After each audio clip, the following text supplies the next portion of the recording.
Back in April, me and Ice and Salt got a little bored. Me and Ice are both very old veterans of the game, and we were curious to see how good people's memories are from the old days of the game. So the monstrosity me and Ice created was the Impossible Iceberg. An iceberg with 8 layers on it, full of pure dumb things. The entire iceberg was a troll. Stuff that was worded in really odd ways to make people confused. Stuff in the complete wrong depths to try and get people to think what they found was less common or more common than they originally even thought in the first place. It was called the Impossible Iceberg for a reason, because it was literally impossible. There are things on this iceberg only me and Ice knew, and it was impossible to find or gather information on it. We put my Discord to the test, with a 6-hour slow mode, where everybody attempted to explain what was on the iceberg. Those who succeeded got a special role, and those who were the first to find out a certain part will be recognized for their efforts. It's time for you guys to probably learn a lot about this game you previously did not know.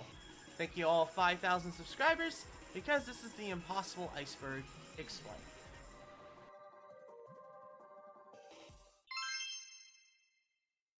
Alright, nobody really cares about the surface level stuff, so I'm going to completely breeze through the beginning of this iceberg, so just be a little bit aware of that.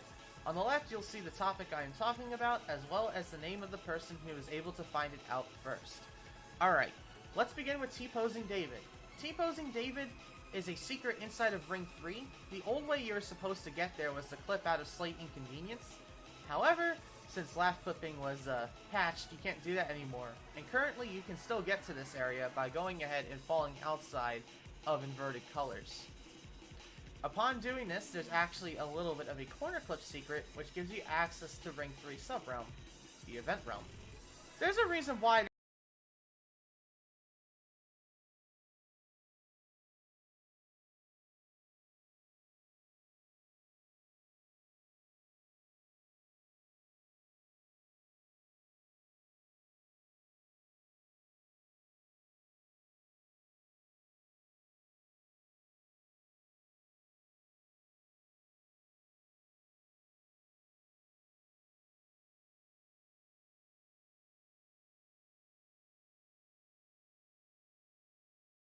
which gives you a disclaimer in the game's description saying that Juke is not the original owner, because Juke isn't. The original owner is actually Oberntune, or known back in the old days as Kitty Cannon, and the game was formerly owned by him and known as Kitty's Tower of Hell. The game was able to get up to Ring 6 in his leadership before a huge dramatic issue happened, and then the game was shifted owners back to Jukeries. Effortless was a difficulty that was placed under easy, and was only used for one tower ever, and that tower was Slight Unhappiness.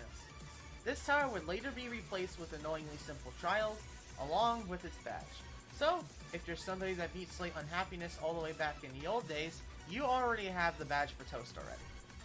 Citadel of Void was a project started by Jukeries to try and prevent people to try and make a new hardest tower. It would take many years, and eventually only be finished recently by Blocker. TODCC refers to the classic version of Tower of Difficulty chart that was made by Itnir. Both the revamp and the old version used to exist in Ring 2 coexistently, until Itnir asked for its removal. Tower Screen Punching would receive 3 different floors in order to make sure it had 10 floors. The story goes that Oberon got a little bit too excited making Tower Screen Punching that he simply forgot to add a 10th floor. 2 of these were placed right on top of the 9th floor, and one of these was even placed in between the green and brown floor. In the end, all of these were removed, and none of them exist today. And so the towers exist with 9 floors. The ToH meme room is just simply a little bit of a secret room that you corner clip into that has a bunch of outdated and memes in it. Citadel of Laptop Splitting secret ending is, well, a secret ending for Citadel of Laptop Splitting. It is achieved by getting over 70 imperfections inside of the Citadel itself. Upon doing so, you unlock 2 additional floors and a boss fight. Alright, welcome to the surface level. This time we have some quite interesting things, so I'm going to slow down a little bit. Let's begin with 3-3. Remember I was talking to you about JToH's dramatic event? Yep, it was this. On the 3rd of March 2019, basically everything went down into shreds. Oberon pretty much wanted the game to be completely decimated, and told Juke to go ahead and take it over. Juke initially declined, but in the end, Juke went ahead and gave in and saved the game using autosaves from the game's developers. Remember Stone Facility? What if I told you its original name was actually Tower of Serious Salt? Because that's exactly what it was. Back in 2018, Stone would originally start as Tower of Serious Salt. It was originally meant to be twice as hard as True Scale. It would later be buffed and set into Stone Facility, making one of the game's probably most popular deconfirmed towers of all time. What if I told you there used to be an easy difficulty tower in Ring 2? Because, well, there actually was one, and it was known as Tower of 1 = 0, or Too Easy. This tower would be later removed by its creator by citing reasons why he thought it was bad for the game's progression. Tenshi is a boss fight that is secret inside of Ring 4 that was made by one of the game's former moderators, known as Popop. This fight is known for being notoriously difficult, and is widely considered to be soul-crushing on the game's chart. I can't explain this one without fear of having this video taken down, so I'm sorry. Congratulations to the Boy of Steel Josh for being able to find this gem. Gone Intense is a very old meme started by the community. Basically, you know those people who have black profile pictures and have Gone in them? That's basically what this was picking on. They would commonly joke around saying Gone Intense about these individuals.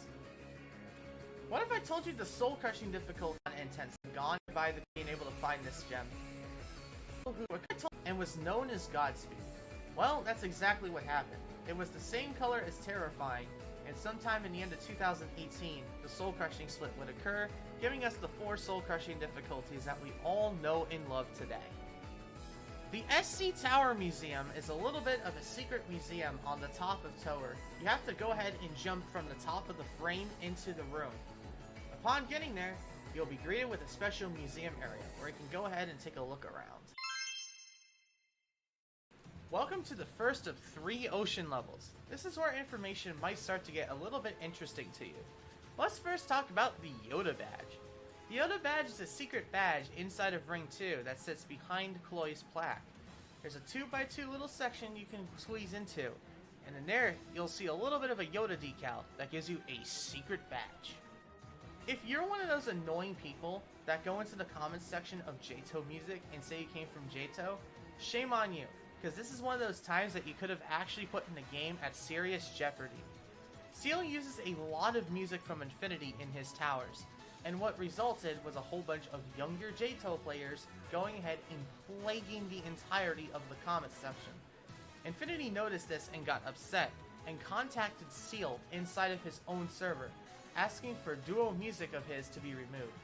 Music solely made by Infinity was fine, however, if there was a collab partner, it was not allowed. This was known as the Infinity Copyright Strike. Tower of Hell is one of the most popular games on the Roblox platform, commonly surpassing over 100,000 concurrent players. That's a lot. What if I told you it was initially inspired by Oberyntoon's JToH? Yep, Oberyntoon is the co-owner of it today, and if it wasn't for his tower ideology from 5 years ago, it likely wouldn't have happened. So, believe it or not, one of the most popular games on the Roblox platform is actually inspired by JToH. Vendetta Banana was a meme, which, was just Vendetta Banana.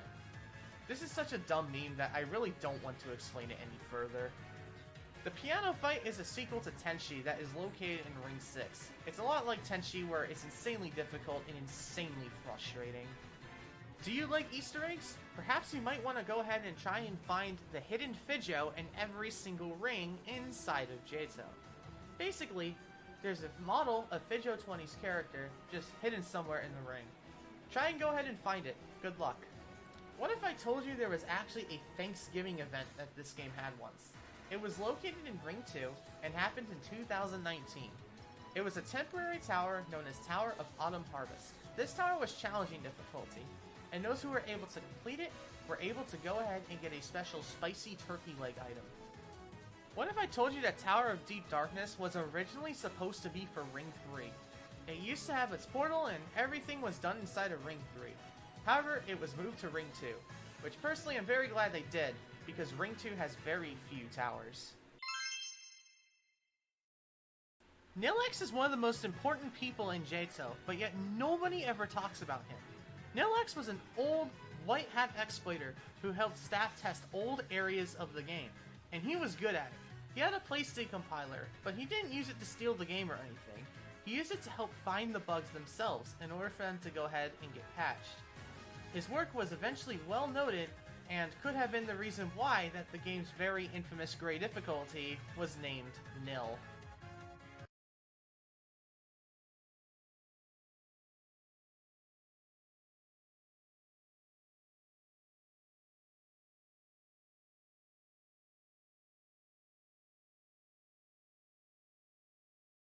Everybody complains wanting for ToI to get a revamp, but what if I told you that ToI's revamp is in-game right now? This is Tower of Inception Evolved, the first troll one. What if I told you there was an original version of Tower of Inception? When buttons were introduced to the kit, itnice went ahead and restarted the tower again, and well, we got Tower of Inception Evolved. However, due to the naming dispute with Tower of Impossible Expectations, the Evolved was dropped to give us typical, good old Tower of Inception. So for all you guys who are wanting a revamp of ToI, it's already in-game right now. You know how they say the JToH and OSU communities are pretty close? Well, let me tell you the story about Atronac. Atronac was a very old veteran player to the game, and I mean very old, coming since the very beginning. They were one of the most skilled individuals in the entire game, without a mile. They were actually the first victor of Tower of Glory, believe it or not. Sadly, Atronac would later leave Obby and go to OSU. Today, Atronac is the number 4 worldwide OSU player. It's hard to wrap your minds that a simple tower game was the original home of one of the top worldwide players of OSU. This is something I talked about in the Elite Obvious video. It's the Maple Yabasabi. Yeah, remember the Maple Yabasabi? Well, this was a controversial event which was a very easy R15 obby. If you did it, you would get Elite Obvious. This caused a bunch of drama and a lot of instability with the role itself. There actually used to be a World 3 for JToH, and it was called the Blend Star System. This was themed after Blend, also known as today as Zielozulski. This didn't stay in the ring select very long and was later removed, but at one point, there was a third world that was initially planned. Our next part of the iceberg is actually hidden a little bit inside of Ring 1, just inside of the viewing area here. This is Perpetual Adventure.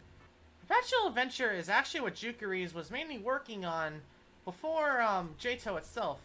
This is how Juke got started into obbying, and I have no idea where I am and why it's so dark. But this was a little bit of an obby game that Juke made before taking over JToH. Fortunately today, I believe this isn't being worked on anymore.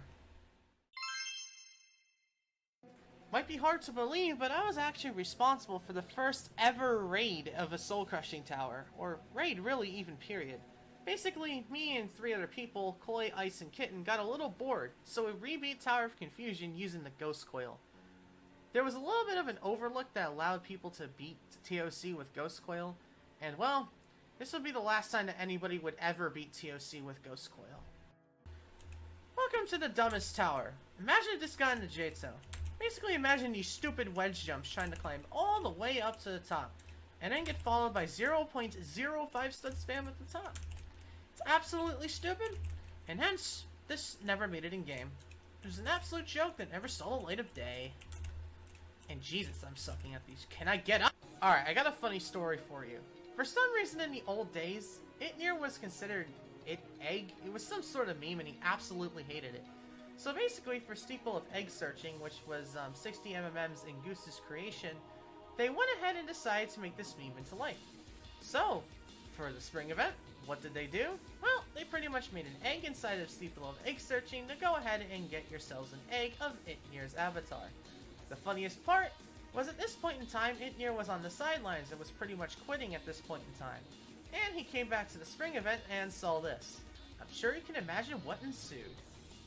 You guys think Towel sucks now? What if I told you that Side C used to make the tower literally soul-crushing? Yeah, Side C of this was absolutely terrible. Ever heard of Snowman 30,000? Likely not, because Snowman 30,000 was the original head of staff for JToH. When Kato was in infancy, this was a funny stunt that they did.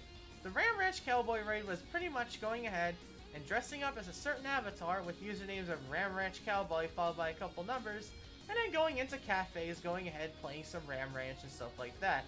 This is one of those times in JToH that I talk about where the community was very well linked, and it's definitely one of my most favorite memories from JToH. There used to be a graphical map of all the sub-realms that were going to be in JToH. However, I don't know where this is, but nonetheless it existed. Bonus points if you know about the JToH universe, though. Ah yes, I love this troll. The 2018 curation system. There was actually no curation system in 2018. It simply didn't exist. Pretty much how it worked is, if Oberyn liked your tower, it got in game. There was no curation system. Alright, so this is going to take some explaining because I don't know this very well. This is Mountain Man. When Oberyn was owner of JToH, there were a couple side projects he worked on, and Mountain Man the Fat Beatnik was one of them. Basically, this was a game where you'd be chased around by this Mountain Man or whatever. Nothing really related to JToH or JToH itself, but it's just a cool little side project that you might not have known about. This is something hitting in ToIM that you might not know. This used to be invisible, so very few people actually knew about it and wasn't uncovered until... it wasn't that long ago, but now you can actually see where you go. As you can see, there's a little bit of a secret path here in ToIM on the 6th floor. Like I said, this used to be fully invisible, so if you wanted to use this in an actual speedrun, you had to know where to go. But for normal use, it's a little bit useless because it literally skips the easiest part of 6, so pretty lame. If you look back at itnice's channel, you can actually see this issue in action. Pretty much back in the old days where stuff wasn't playtested very well at all, there was a little bit of issue on Ring 3's release. Pretty much what happened was Tower of Lots of Damage and Funny Thoughts checkpoints were pretty much connected, meaning that you could not beat Lots of Damage at all. It was impossible. The only way you were able to beat it was if you flew ahead to Funny Thoughts' wind pad and went ahead and beat it that way. So pretty much it was only possible to beat it with admin powers until it eventually did get patched, but nonetheless, it's a little bit of a funny one. Let's go ahead and show you a cheese that was possible in the very old days. Follow me. So basically, you used to be able to get on top of here, get on top of the frame, go ahead and walk around it a little bit, and well, then you would go ahead and jump off and go ahead and hit the wind pad. However, as you know, this is definitely impossible. Basically, what happened was before the checkpoint system was a thing, you could pretty much go ahead and put your arm through the wall, and because the wind pad took up the whole room, you were able to go ahead and win. And it was, I believe anyway, possible with T-pose for a little bit, but eventually it was fixed. And today, even if you were able to somehow get your arm into that wind pad, the anti-cheat checkpoint system would most definitely kick you. So, an old novelty from the old days, and unfortunately, while it might have been so easy to beat Tofaf back then for a few days, it's unfortunately unable to be done today. Citadel of Horrifying Phobias, as of this video, is the only Citadel to ever be featured in an event. But what if I told you that wasn't supposed to be? Believe it or not, the first Citadel to ever be featured in the game would have likely went ahead and been Citadel of Festive Struggles. This was a 20-floor Citadel that was originally planned for Christmas 2018, but was later scrapped. If released, it would have came out before Citadel of Laptop Splitting, which would have made it the first Citadel in the game. However, like I said, it never came to be. It was originally then set back to 2019, before it was then scrapped forever. Today, there's only a place of it, but unfortunately it is private. One day I might ask Juke to go in, but for now, I'm not going to bother her about it. Maple Yavas, yes, I'm saying it that way to purposely mess with you, was an original developer of JToH. However, they would eventually get fired, and JToH to the JToH was their son. Pretty much they stole in-game assets to go ahead and produce this game. And well, Kitty Cannon wasn't taking it. Maple Yavas was completely taken out of the team entirely. Today though, Maple is the developer of Tower Defense Simulator. So in a way, Maple is the winner at the end of the day. The last JToH screenshot was originally going to be in this iceberg, however due to a misunderstanding of the era of when the image was taken, it wasn't what I thought it was, so therefore it was removed from the iceberg. Alright, let's move on to the last level of the depths. Most of the stuff on this layer is very juicy, so I hope you're ready. Let's go ahead and talk about a very old player, JToH. He was known for speedrunning the game, and upon doing so, he gained lots of views, which gave the game a ton of publicity. Unfortunately, it doesn't seem like he's very active on YouTube anymore, but nonetheless, was one of the most important people in terms of getting the game to where it is today. When's the last time you've had a conversation about massive disappointment? Probably never. This is a badge that is supposed to be awarded when you die on the final stretch of a remorseless tower or harder. However, from my knowledge, it's not even implemented in the towers anymore at all. But originally, this was given to players who died before the boss fight began in Halloween 2018, but was later converted to the Massive Disappointment badge, which isn't even functional anymore today. The SMG subrealm was one of the subrealms that was originally supposed to be part of the subrealm map, but never came to be. It was a Super Mario Galaxy themed subrealm that was supposed to be worked on by Chloe, Nidoris, Recorded Memes, Punky, Ice, and Fidjo. A dome was even put into Tokyo Heights as a secret. Oh boy, this is the juiciest one on the iceberg so far. It nears tower verification requirements. Oh boy. So back in the old days, Itnir actually used to be an administrator, and this is one of the things he did in Power, was he tried to have verification done to all towers submitted in order for them to have a chance of being put in game. Pretty much, he had so many attempts in order to beat your tower, and it depended on the difficulty.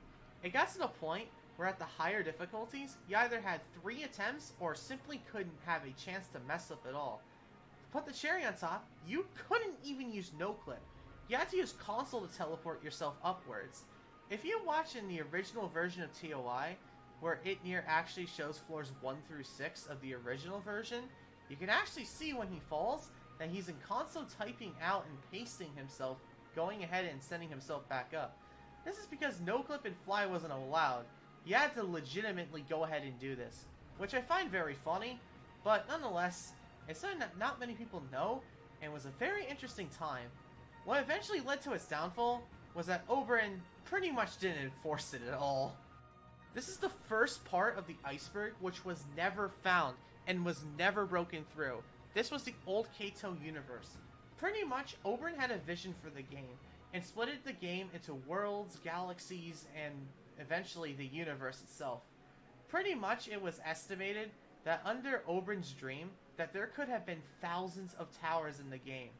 Absolutely insane with all the sub-realms, worlds, rings, and whatnot that were eventually put into play. As we all know, there are only 2 worlds, and this universe didn't make it. It was simply a concept from my understanding, but when the community got a hold of this, it had some very huge interest and lit some minds up. Could you imagine sitting in Ring 1 for 7 to 8 hours a day banning exploiters? That's what former head of staff Petruvi did. This guy was motivated as hell. This guy would ban 10 to 20 players a day, sitting in Ring 1, pretty much sitting AFK and doing nothing other than trying to find exploiters. He was a very dedicated staff member. However, once when the JToH ending happened on March 3rd, 2019, he went ahead and left due to all the drama ensued. He went ahead and switched his position over to Oz, which is still in power today. Silazolski used to actually be a developer for this game, which is kind of hard to believe considering his stance in the game now. But nonetheless, when he let with a bang. He told people that he put a message inside of a ring that he worked on the most, and that was Ring 6. There was a massive message on the wall that was very difficult to read, that was very long, and explained in detail about his conditions in the game. Today, he every once in a while pokes up, but for the most part has moved on from the game.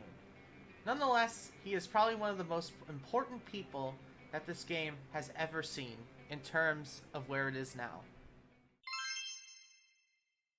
This is the bottom layer of the iceberg. It is the ocean floor. Stuff in here, I'll admit, is not going to be very interesting. It was mainly stuff that was very, very unknown. Except for one thing which we put in here to troll you guys into thinking you found something that wasn't nearly as good as you thought. But nonetheless, that's beside the point. So therefore, we shall honor every single person who was able to find out stuff in this ocean floor with a golden name. Alright, let's go ahead and honor those who were able to know the least known information. The first part of the ocean depths is the original Ring 7 lobby. Originally, Ring 7's lobby used to be vastly different. However, due to it being completely misaligned on its angles, it made it a pain in the butt to develop and was eventually gone ahead and scrapped entirely. The person who found it out, Duckmaster, actually went ahead and had some pictures of the original Ring 7 lobby. So, for probably the first time and only time ever that this has been shown to the public, this is what the original Ring 7 lobby was originally supposed to look like. Vastly different compared to what it is today. ToIM was Tower of Overcoming Life Choice's original acronym. itnice kept it a secret and never revealed it to the public. When he was asked about it not that long ago, he said that he simply forgot. But nonetheless, Tower of Overcoming Life Choices originally was supposed to be called ToIDE. Lots of near stuff on this iceberg, I know, but he has genuinely put into some very interesting stuff. And this is the other part of the iceberg that was never cracked. This is the Stone Facility's CCOs. Pretty much what happened was the kill brick value inside of the script was gone ahead and copied and pasted multiple times, pretty much making the kill bricks damage you even more than normal. itnice attempted to call these custom client objects, but in the end, it was never regarded. And when itnice went ahead and got developer and verified builder got its CCO permissions, it pretty much was irrelevant. This is that thing I was talking to you about that was a little bit of a troll. The Zone 1 Gold Rock is a little bit of a secret that you go through in Zone 1 that eventually goes ahead and opens it up into these runic texts.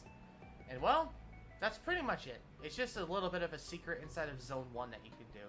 If you look it up, you can go ahead and get a walkthrough of it if you're interested. Get Eated is a badge I am sure most of you have not heard of, because I am almost confident that this isn't even functioning in the game correctly anymore. Pretty much, this was a badge that was supposed to be given to those who were able to find a bug to launch them far outside of the ring. And well, when not even a tower released, this was one of the few times, if not the only time, it was possible to obtain it. If you jumped from the top of not even a tower and got far enough, you were able to actually go ahead and obtain the badge. However, nonetheless, I am almost confident that this isn't even programmed into the game anymore. And I'm sure you could probably VM far out and ring one and get it, but very few people have this badge. Ah, what an awesome day to play JToH. Let's go ahead and take a look outside and enjoy the view. Oh, what the hell is going on? What you just witnessed was the client object breakdown of 2018. Pretty much back in the old days, you didn't have to be loaded in a tower to see the client objects, because every single tower's client objects were loaded. And so, when players entered when Roblox pulled out a physics update, that's pretty much what happened. What resulted was JToH being shut down for a couple days. This is one of the many times in JToH's history that it was actually shut down. The client objects were revamped and were eventually reopened to the public. But if you ever go ahead and somehow get your hands on some very old JToH copies, when you try to load it up, that's what happens to the client objects. They absolutely go everywhere. Mainly the spinners were the ones that got affected, but there were a couple other ones too. Lastly, we have the gay ladder. This was a ladder that was so old in the versions of JToH that not even I experienced it. In fact, I believed it was only in the game up until around 1,000 visits. However, nonetheless, Paramox was one of those people who clearly knew about it. There was a very, very old ladder outside of ToH that took apparently around an hour long to climb. It was insanely long. Pretty much imagine the Tower of Stress ladder on absolute steroids. At the top, it asked you if you were gay. And well, so the gay ladder was born. And, well, it didn't last very long, and very few people, I am sure, climbed all the way to the top to see what was up there. But it leaves a very, very unknown tale that, well, the community has been opened up to. 5,000 subscribers is a ton. I thank you all for the support and love after all the time I have been here in JToH for almost the past 3 years. I hope you all learned something new in this video, as no matter how good you are, you can't know everything about this game. Seriously, I know this is annoying because you hear all of your YouTubers say this, but I am insanely thankful. Unfortunately, due to a situation that happened in JToH a couple days ago, as well as me not having much energy left in the tank to make videos, Bad Tower School, if you saw my community post on it, is likely not coming out this weekend, but we will see. So I am sorry about that. This video, I will admit, was a little rushed because I don't have much steam in the tank right now to make videos, because I need a vacation. Oh wait! I am going on a vacation on Monday. Yeah, I'm going to be on a vacation for 3 days going out to Kings Island. So if you're there on Tuesday or Wednesday the 22nd and 23rd of June and hear my voice, feel free to go ahead and say hi to me. I might let you take a picture with me. But I heavily doubt any of my fans will be at Kings Island those days, let alone go ahead and actually find me. So I am sorry for this video not being up to quality standards you might be used to. And it sucks a lot since this was my special, and I am sorry. Well, thank you everyone for 5,000 subscribers, and cheers to hopefully 5,000 more. I hope you enjoyed this video, and once again hope you learned something new. Have a good rest of your day, everyone. Bye bye.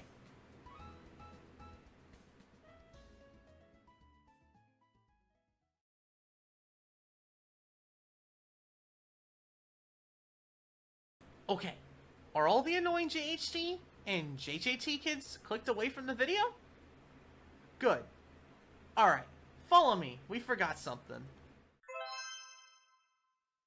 Ah yes, people in the Discord, you thought I forgot, didn't you?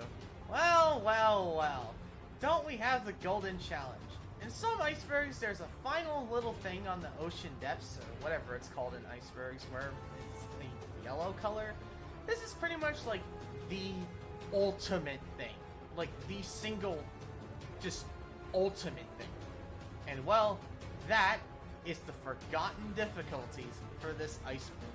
As I said in the outro there, I personally have kept this quite a big bit of secret from the JToH community for the past year or so. Ever since I started gaining traction on this platform, this is something I've been holding in the back of my mind. And well, it's finally time for the history to be revealed. I never decided beforehand to go ahead and reveal this, because unfortunately, there are some annoying people in this community I don't like. As you already know, and I said it, the JJT and JHD community is something I absolutely do not like at all. I find them annoying and extremely frustrating to deal with when they go ahead and poison themselves with their disgustingly terrible difficulty names inside of my Discord server and JToH chat. But nonetheless, I have decided to finally go ahead and reveal this because I think this is such an interesting story that literally nobody knows about. So nonetheless, let's go ahead and reveal the story of the forgotten difficulties. At its peak, there were 7 soul-crushing difficulties on the difficulty chart. Those are the 4 we have today: insane, extreme, terrifying, and catastrophic, with the exception of horrific, unreal, and nil. Well, that's what we did know. What if I told you that's not true? And the actual peak number of soul-crushing difficulties on the chart was 10! Yes, you heard me right. 10 soul-crushing difficulties. Let me explain. Basically what happened was Juke went ahead and was like, yeah, COV clearly isn't good enough with its difficulty it had. So Juke added 3 additional difficulties. And these are so forgotten, nobody knows the name or even the actual colors. All we actually know was the color of this trilogy. And the color was brown. There were 3 brown difficulties in between Unreal and Nil. And they only lasted for like 10 to 15 minutes before Juke went ahead and deleted the message and is completely gone to time. To make matters even worse, I believe this happened in the JToH era. So nobody in the staff team could go back in the JToH Discord logs and try to find it. It's simply gone to time. And that is why they are called the Forgotten Difficulties. Only me and Koi have any memory of them, other than the people we told. And I remember confronting Juke about this, and Juke only had a small teensy memory. So yeah, these were the Forgotten Difficulties. And well, now you know the story of how there were actually 3 more difficulties on the chart. I personally do not have any recollection of the names. However, the colors were a lot like the first 3 floors of Tower of Confusion. So if you want an idea of what those colors of the difficulties were like, there you go. So, well, imagine a time in JToH with 10 soul-crushing difficulties, because that's exactly what happened. And well, now you know. And they didn't last long either. And there's absolutely no evidence that they have lasted at all. So, well, there you go. That is the Golden Challenge of the Iceberg, and I heavily thank you all for the immense support, and just, wow. I know many people have been excited to see the forgotten difficulties revealed in my Discord server, and there you go. There are 3, quite literally, difficulties, and that's why they were removed. Alrighty, everybody. Thank you all for the immense support of this channel. If you went ahead...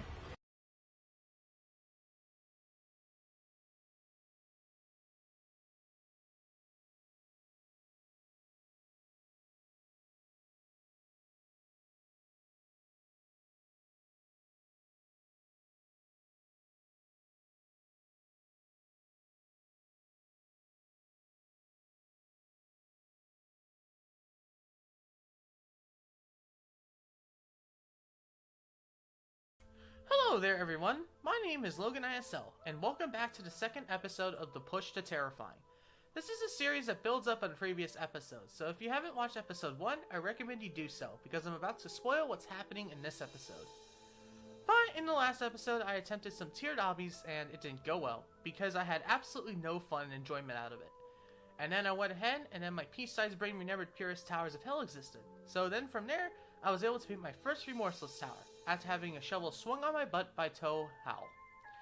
I did Tower of Brief Torture in Ring 2 and rated a 12 out of 20 on my scale, but now with my first Pito Remorseless Tower down, I think it is time we catch back up with me outside of Tons to continue on my push to beat a terrifying tower. Personally, I don't think the last episode was the best. I mean, I beat something, but it only took me 25 minutes in total. It was simply way too easy for me. So clearly I need to up my game, but the issue is, from my understanding in Pito, there are some really good towers and some really bad towers with no in between. So I was scared I was going to pick something that was garbage and hate myself forever. So I did what any other dumb person would do and asked the Pito Discord what's a good tower for me to do. I was quickly told by multiple people Tower of Dwindling Tranquility in Ring 3 was a good bet. So like me being dumb enough to trust strangers on the internet, I took a trip to Ring 3 to see what this tower had in store for me. And just like that, the second episode of The Push to Terrifying begins. Alright, let's go ahead and see the hot garbage. That is, CODT. Oh. Well, that's a problem. Let's go ahead and make some noobs mad and VM some towers. Let's go. I hope this shows up in chat. It does! It does! That is so dumb! This is so funny. Did I hit it? Yes, there we go. I got Sandy's. This is so dumb, bro. This is, like, so dumb. Apparently haven't done Room of Basic Jumps on this account either, so you know what this is happening. 4 seconds. Okay, on to Ring 2. I love how quick you can use this to, like, move around.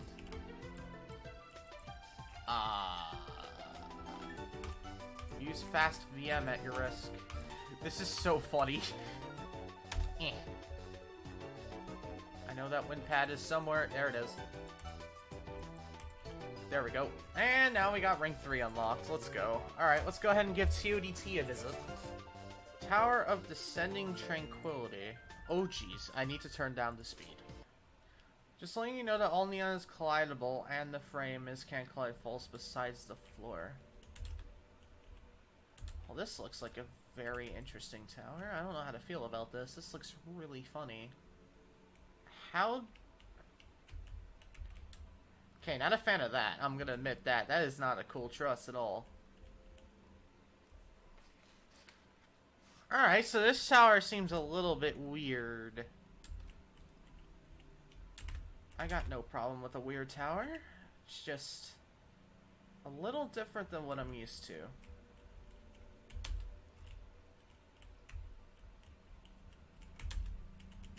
But yeah, as you can see here, a lot of the gameplay is like weird crunched and slanted, which is a little bit like Hopeless Hell gameplay in some parts. So okay, that's a problem that you can get canceled by doing that. So that's a problem. Yeah, I think my opinion on this tower is going to depend on how long it takes me. Because I'm going to be real with you, this is not the type of style I find fun, but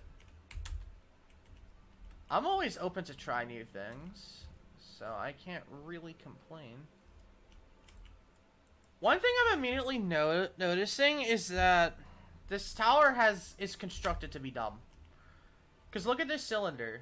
Like, really? It's like on an angle, so you really can't do too much. And, well, that's annoying. Like, straight up, it's annoying. So, that's a little bit of a problem. This is definitely harder than the bent one, though, so... I think overall, this tower is very good for purists. It's really interesting. Definitely way above average in terms of its gameplay, for sure. No question about that.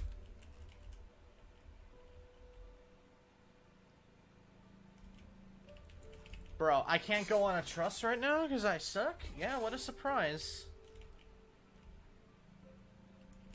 Well, once again, it's another pretty short tower. So... already practicing the beginning, and I'm already soon ready to go ahead and try and do real runs of this, but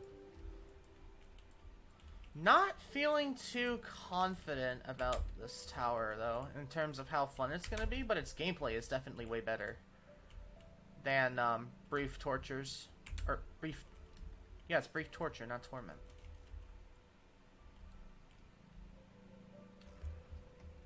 Alright, I think we're ready to go on y'all. Let's go. I notice that TOSC is like slapping in the middle there, so might actually be a good idea to do that one next. I feel like that's a good idea. But we're gonna be doing Dwindling Tranquility first. So probably I'm gonna stick to Ring 3 for the rest of this video though, for sure. Because it is definitely the best spot for me as a player. Can't do that jump for some reason. I have failed that like 4 times in a row. It shouldn't be that hard, but it is. It's like every single time I have failed, it is this tower so far. It's been that jump. First attempt on the ending already. That's not where you go. Oops. Oh, what? Okay. I mean, this part is really well netted.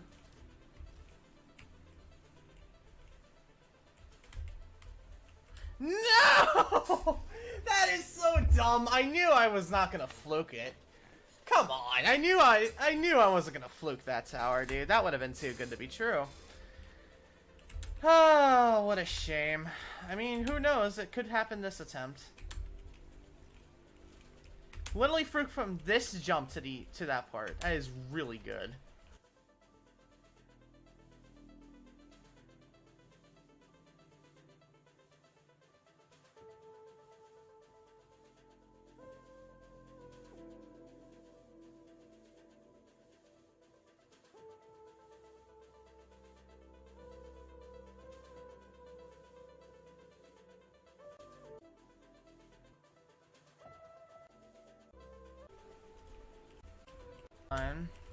Jump just to what I get. That's I yeah. Come on.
GG.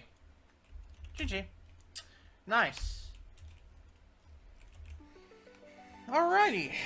That took half an hour. Same as the bent one. Completely different style of gameplay. But I definitely enjoyed it though. That was really different type of gameplay. I'm glad I did that. Glad the Pizza Discord recommended me that one. So yeah, that didn't take me real long at all. Like 2.5 minutes in the real run. That's actually not that bad. That was a close call near the end of that final stretch, but gameplay is definitely above average for purism. No question about it. It is way above average. I give it a solid 8 out of 10. I'm really impressed at the gameplay for it. Enjoyability, I had a great time with it. Even though I did have some fun. It wasn't a very good experience, but I definitely had a great time with it. I give it a 7 out of 10. That's a 15 out of 20, which is a very good score for a Pito Tower. Very impressed. I think we're gonna do one more Remorseless, and then we'll see if I can do Torf, but I'm not too confident that I'm gonna be able to do Torf. Well, I know I have the skills to do Torf, it's just I don't know if I want to do Torf. This is what I really should say. Alright, let's go ahead and go back into Ring 3 on my main. Alrighty. So, I noticed something that could be really nice. So I've done these like lower end Remorseless towers, and I thought, they've been pretty easy, but TOSD's line is right in the spot I want it to be. I think it is in a great spot. So, is TOSD a fun tower? Let's see if it's any good. But either way, we're gonna go ahead and head into the Shattered Duality here, which is pretty empty. I can definitely tell this is probably a shorter one, which is definitely cool with me. Oh, great. The answer was no. Okay. Well, that's awkward. No? Oh, great. It's not a good one. No!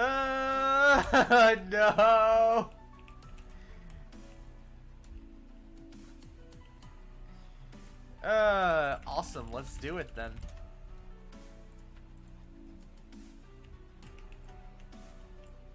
I'm assuming... Yep. Go like that. That's different.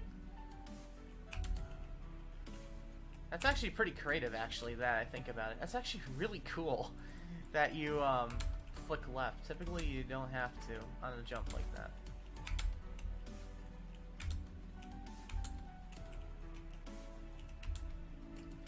One thing I do like about this tower is there's these little platform islands. So if I fail, I can probably try and do my best to find a way down. Like, see here? Like, yeah, there's no way I'm gonna go up, but I could drop down to here and be back at the beginning of the floor, which would be nice. Can you? Okay, you can do that. Alright, that works for me. Oh, I do not like this, though. Oh, I really do not like that. What is this?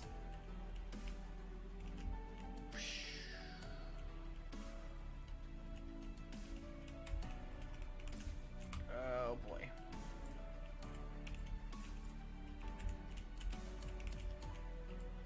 So what happens if I hold W and let go? Okay. Not bad at all. Not bad. That's a funny jump. And if you fail that, you can go back to the beginning. What? There is no way. That is such a hard jump, bro. Whew, that is definitely a spike. And that's at the final. Jesus.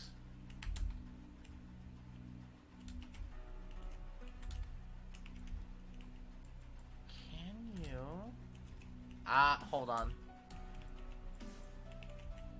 If you fail that... Yeah, it's better if I fail that jump to just jump to here and then just do the floor again. I think that's the easy way to do it. Alright, let's go ahead and, let's start from, this island. So far, this tower is not as bad as people have said it is, but probably first half heavy, if I am really willing to guess, so we'll see.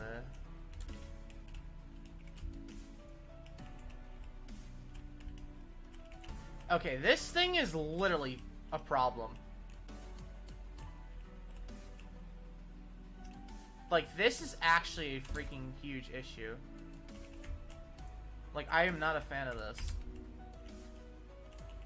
Okay, I think that's a strategy that done there.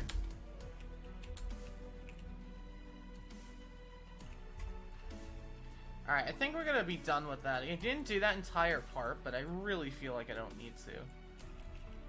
Let's go ahead and play through this now.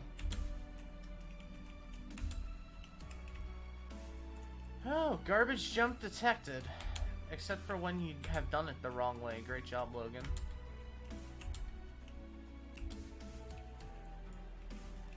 Yeah, honestly, this tower is not nearly as, like, people were saying, like, the way they were saying about this tower in chat was like, no, do not play this tower. It is really bad, but it's like, this feels fun, dude. Like, I'm having fun playing this. So, I don't know what the, issue is, but I'm definitely still gonna keep my, mind open and prepared, because I do think I know the reason why they don't like it. And it's not going to become apparent to me until I get to a real run, so that might be a problem.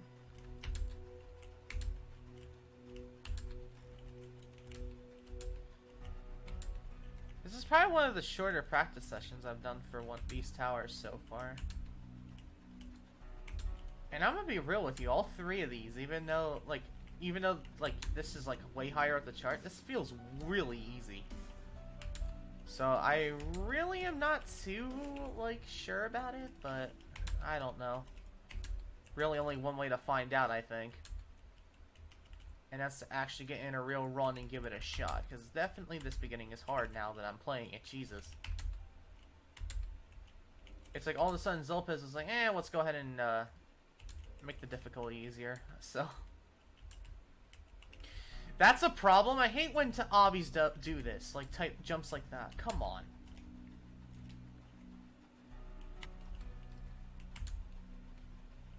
Yeah, I think I know why they don't like this tower now. So basically the issue with this tower is it's not a consistent one. And on top of that, you do have this beginning section here, which is not fun at all. Like, this beginning is not fun. So, I think we might have found the reason why this tower is not liked. Oh boy. Alright. I guess we're gonna go ahead and... I'm gonna play through this part one more time, and then...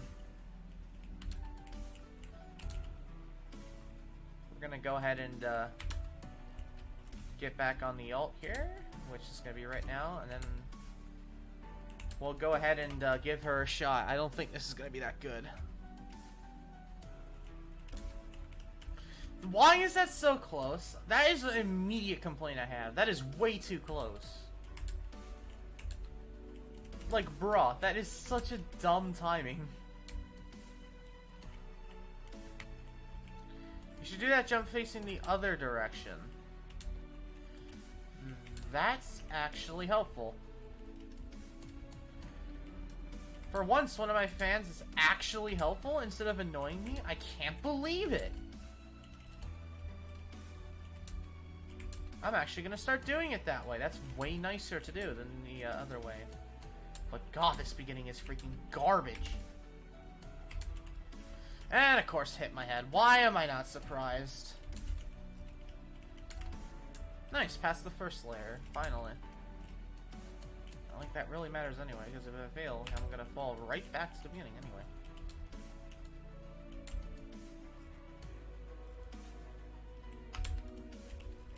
Alright, that's the bad part of the tower down. So I've done the worst part of the tower once. Good stuff.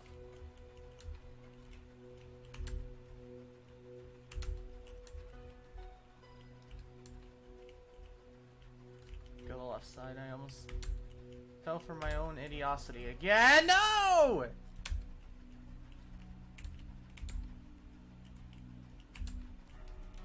Bruh. Why is... There's something with Roblox physics that, like an update or something, that made flat sliding so much more prevalent. It is so annoying. That's twice in a row I've fallen there. Ugh. That's frustrating.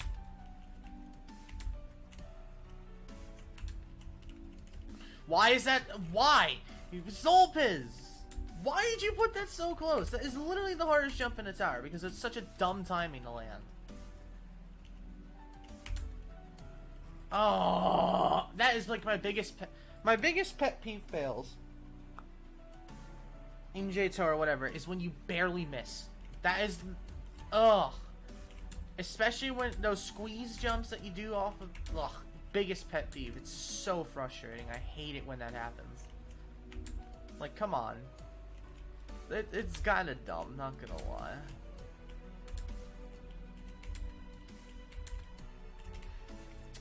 Why would you put a wedge there?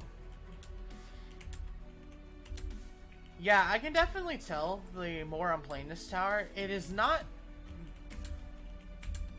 There's spots in the gameplay that are purposely made to be infuriating.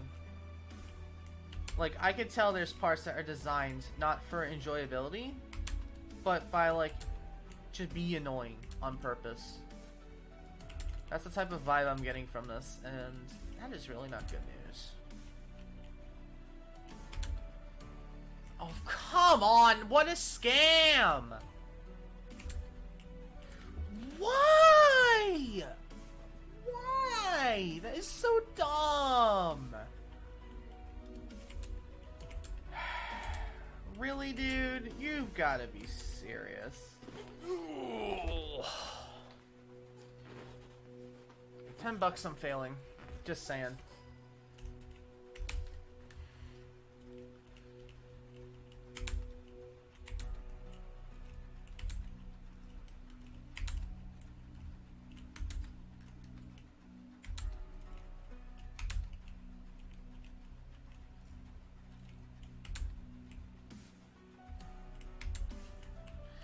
Why? What is with those jumps not letting me get the climbing animation?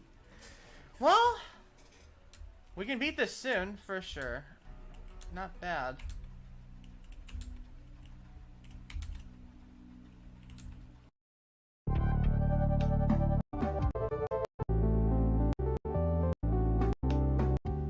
Don't want these. Oh. Whew. I am is the one I've ever seen. Like, no. These are just and yeah, definitely it's over here and those out going to be wasn't react. Alright, where's the strenuous? So yeah, I beat one of the worst rems in the game. Which was Shattered Duality. I was fine with Shattered Duality, but it's Not many really people are unfun okay to with play. it. Alrighty, I am Logan ISL presents Torf. If anybody gets that joke, I'd be shocked.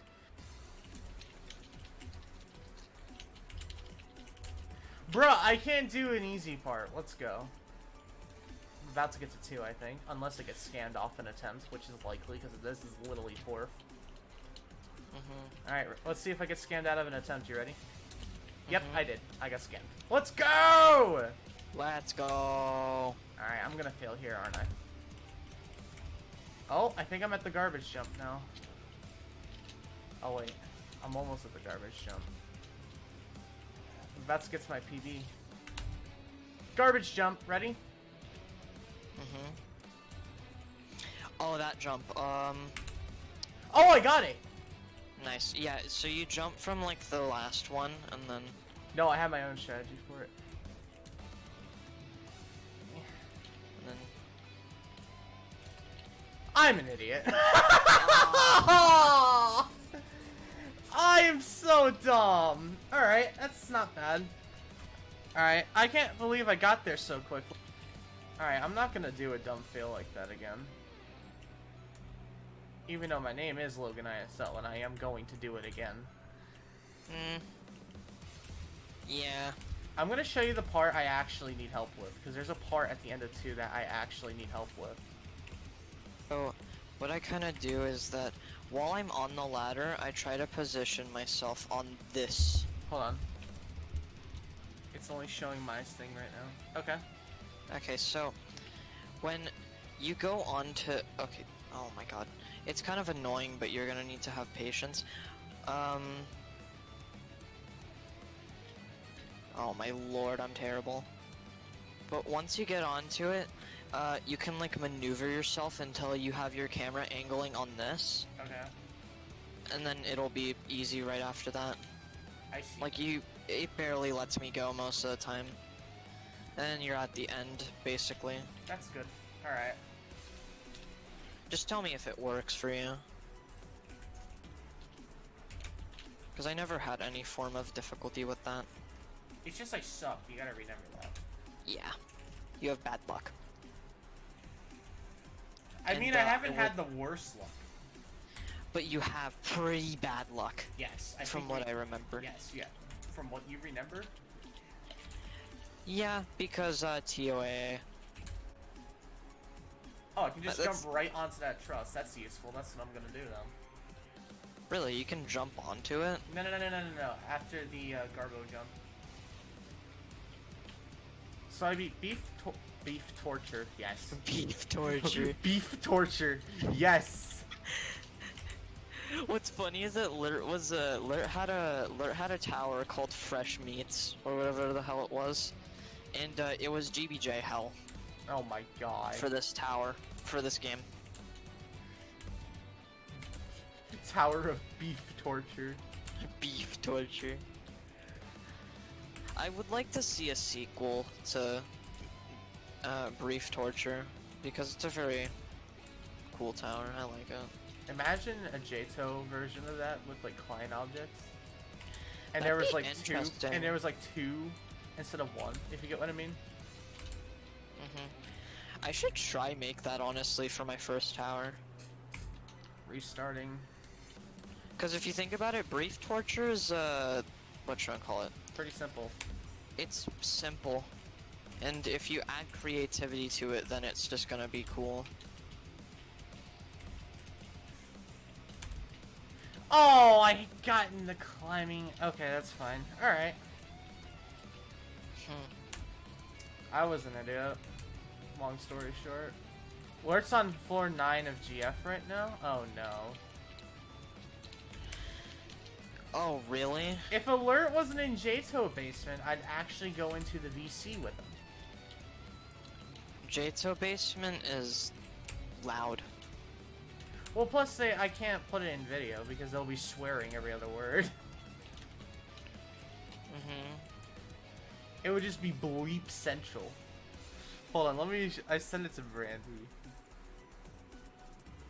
What, the Andrew? No, this. Yeah, I did that in a real run. On accident. Huh? I literally did that on accident in a real run. New skip, Pog? Gets kicked. One of the people in your server, I literally just like went to one of their videos, put a sad face, and they just now I have a reputation of being now they call me depressed now. Okay. That's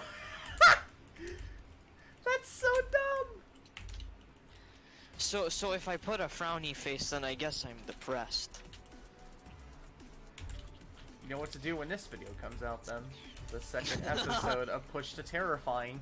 The transitions to Push to Terrifying is just the terrifying color just zooming in your face. He's just gonna play the Neom sound and it's just gonna quickly reverse. Why do I have this feeling that somebody's gonna make like make a pun out of that, and like make my avatar like push a teal blue like box? and like send it in my DMs. That would be so man. dumb. That would be so funny. Okay, I can't even get to 2 right now. Come on, bro. This should not be that hard.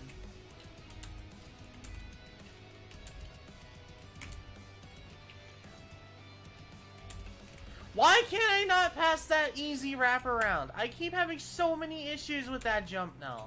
I literally pass that every time, any other time I play this. This thing.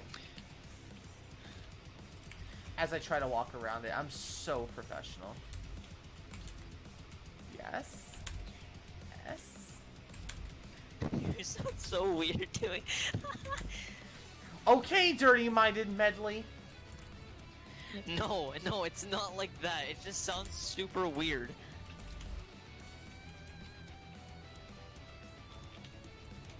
Hey Logan, I know the Nessie that you should do after this, and I'm joking, by the way. Ring 3 tower. I'm concentrating.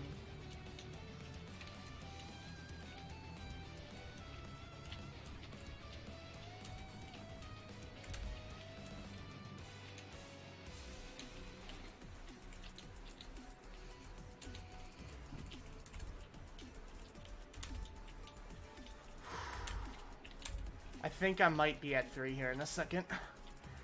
Awesome. Oh, I'm at this dumb try.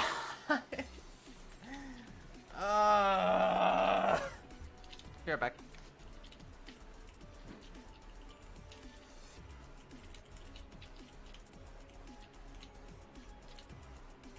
Wish me luck. I don't get fallen off the truss. Alright, good luck. Oh, I don't feel good about this. Yes, it let me on. Nice. What?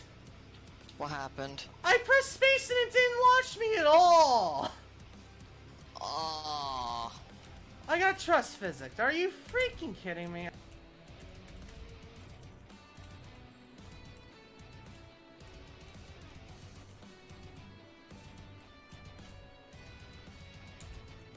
Why? Twice in a row! It gave me nothing! That is so dumb!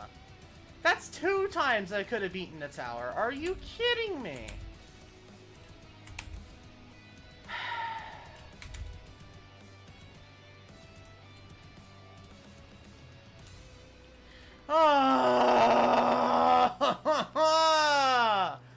Why? My luck is so bad! Whenever I beat anything hard, I always get so unlucky. For crying out loud, there is no reason I should have not gotten those 4-3 attempts. That was like, should have gotten like 4 of them. But of course, nope. Okay, so Alert got pretty far on tower generation failure, and Medley went ahead and ate some cake. So I went ahead and stopped playing ToIM for today. I'd played for close to around 40 minutes at this point, and after that I kind of got tired of it. And well, Alert finally beat generation failure, and I was there to watch him suffer for a good hour or so. And I congratulated him in a very nice way, I think. You're able to just cheese. Alright, good luck, Alert. Oh, You did it. Yay! Woo! Hey, lurt, ToIM, lurt. what? What? Albert. GG! Yo! They actually made the win pad great. And Yeah! now we will get kicked. You did it! Let's go! Let's go! Yay! Winner! He beat the Winner! tower. You're a winner! He beat the tower. You're free! I'm becoming the Yo, lurt! Tower win! Now they're letting Oh, runs. okay. Oh my god. It's That ER got time. really scary at times. Woo! That was the worst run I've ever had in JToH. I'm gonna like, go in ever. JToH discussion and just say GG.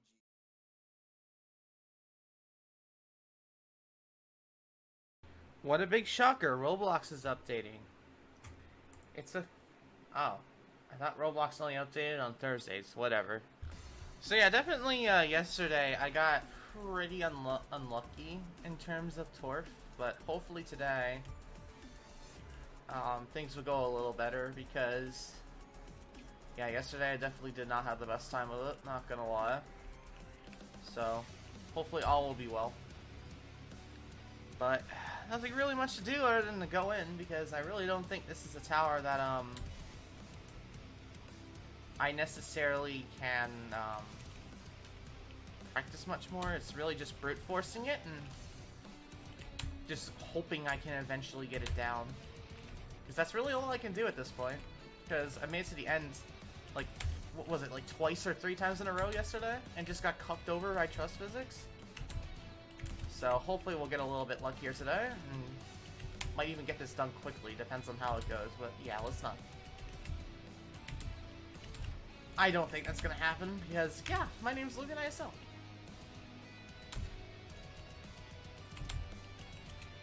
Hit my head, let's go. It's rare for that to happen, but when it does, it gets really infuriating. But the good news about that is here's the cool thing about Torp. See how sprawled out 4-1 is? Yeah, depending on where you fall, you might have actually not really fallen at all, so that's really nice. Except for when you do fall, and then you get really mad because you didn't catch on anything.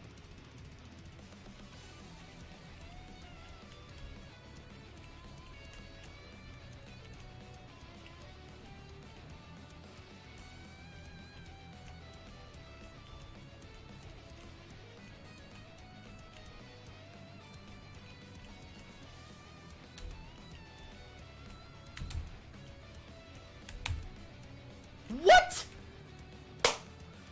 So this tower is still gonna continue to scam me every single time I play up.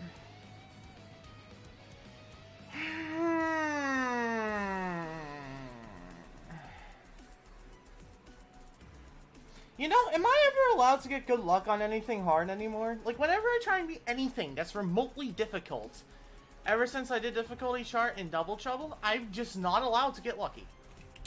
Like, this type of stuff happens, I swear, every single time.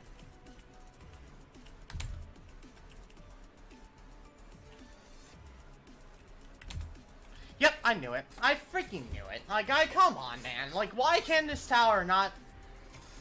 Why? I don't understand. This is just such bad luck. Every single time I play a tower, it's so dumb. Show me a better strategy score. He's gonna show me some posh strat. That's exactly what I do. And yet it's basically 50-50 if I get the climbing animation or not. That is so infuriating. Can this... Nothing nowadays just simply lets go to me. It's just gonna go ahead and do the most frustrating thing it can do. And now I'm gonna fail that jump probably like 8 times in a row now. Son of a gun. Hello there. Oh, I'm not having fun with this garbage. Or I'll just I feel give so up bad entirely. for... Are you gonna... Did you record the audio of the call when you won? Or no? Yeah, I did. Are you gonna put it in your video? Probably some of it, but most of the video I'm probably just gonna have a bunch of audio overlay, like Tower of Inception music or something. Yeah. I was thinking like when you beat it, you could share the caller's reaction, and then you could just hear me squeak in the background. I didn't even hear that. Wait, you screamed? Was I muted? That was no. I was like close up to my mic and I was saying Tower when. Oh my gosh. Yeah, okay, I think I heard that, bruh. That was me. Bruh. Okay, flips back out. Fell on floor 9 outside, but landed on the floor 6 sign. And then, so I landed on the sign on floor 6. They're so odd. All the jumps are just so odd. Yes, I know, and I don't like them. I don't... Okay, this jump right here, Alert. I have failed this so many times because of how inconsistent it is. Oh. Yes! You could probably, like, land on the... You could I Are you try, like- but it's too high to do it consistently for me. Bruh. Okay. Oh, okay. That truss right there, it was twice or 3 times in a row. I jumped, and it gave me nothing. And it's so infuriating, because once you do that, you pretty much make it to 3. Unless you're like me, and then you get flat-sighted. Yeah. Because that's something that happens. I was like trying to rebeat thinning layers at one point, and I like grabbed a truss, and it randomly just clips me through it on floor 10 outside. What? Yeah, and it like fell straight to 1. I got luck clipped on a truss. I know you can do that on generation failure, but... I did on thinning layers because I kept messing up and going to the same truss. A truss is like 2x2. How can you luck clip through it? That's so I think what happened was, I went on one side, and it's like one of the regular trusses you go Okay, around. hold so on. I Yes! did a ladder flick to land on the opposite side. Like, it's gonna be so hard to cut the footage together though, because there's like so many buttons and cuts and falling scenes, you know. Yeah, I get you. I think that's the best way to do that jump. And I have a feeling when I try to do it in a real run, it's not gonna work. Alright. I want to beat this today, and I know I can. It's just I keep getting so unlucky with it. I can't tell you, Alert, the last time I beat something hard and I didn't get unlucky. Last time was probably Double Trouble. And I wouldn't call that lucky. I'd call that because my skill was better. So I don't think I got lucky with Double Trouble. It was just because I did Thanos Tower beforehand. My overall skill was so much better. Double Trouble, I literally the thing I struggled the most on in Double Trouble was the truss on floor 4 that you have to flick around. I wasn't able to do that yet. Oh, I didn't flick around it. I just jumped. Anyway, so then I like fluked. Once I passed like floor 5, I fluked it to like floor 8, and then like a day later I fluked it from 8A to the wind pad. Okay, well, I guess the truss was the only thing hard about that tower. Tower of Barfing? Someone just Barfing? commented that on my video! Tower of Barfing. On my never-ending dizziness one. Okay, that's actually funny. That is actually funny. Yeah, so I made a post about should I make TOGF my 10K special instead, and somebody commented on it, Tower of Liver Failure. Why is that so funny to me? Why? That is just so funny to me. I don't understand. Oh yeah, there was this, at one point, I'm pretty sure, somebody like made a TikTok of just me playing Thinning Layers or something. It was like from a year ago. I don't even get the point of it. So JToH TikTok is just putting celebrity players and showing them playing something. Yeah, and they're like, likes, and I'll make another. Logan ISL playing Toso. Oh god. Yeah, and it literally just, I guess... I still gameplay. stand by the fact that I think Toso is extreme. I don't think Toso is extreme. I think it's high insane. If it isn't high, if it isn't an extreme, I think it's definitely the baseline insane. Like if it's harder than Toso, it's extreme.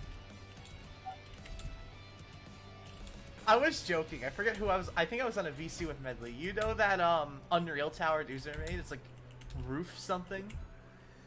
The roof speed. Do you know which one I'm talking about? I said, imagine if Doozer cut it down to 3 floors and submitted it to Pito. Oh my gosh. Yeah. The worst part is I was told someone made it to floor 5 on that legit.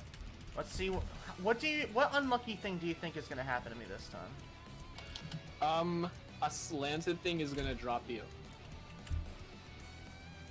That almost just happened. Yeah. There's a corner wedge walk around and it almost dropped me. Okay, so how do I tell you the ladder jump? The inconsistent jump. What?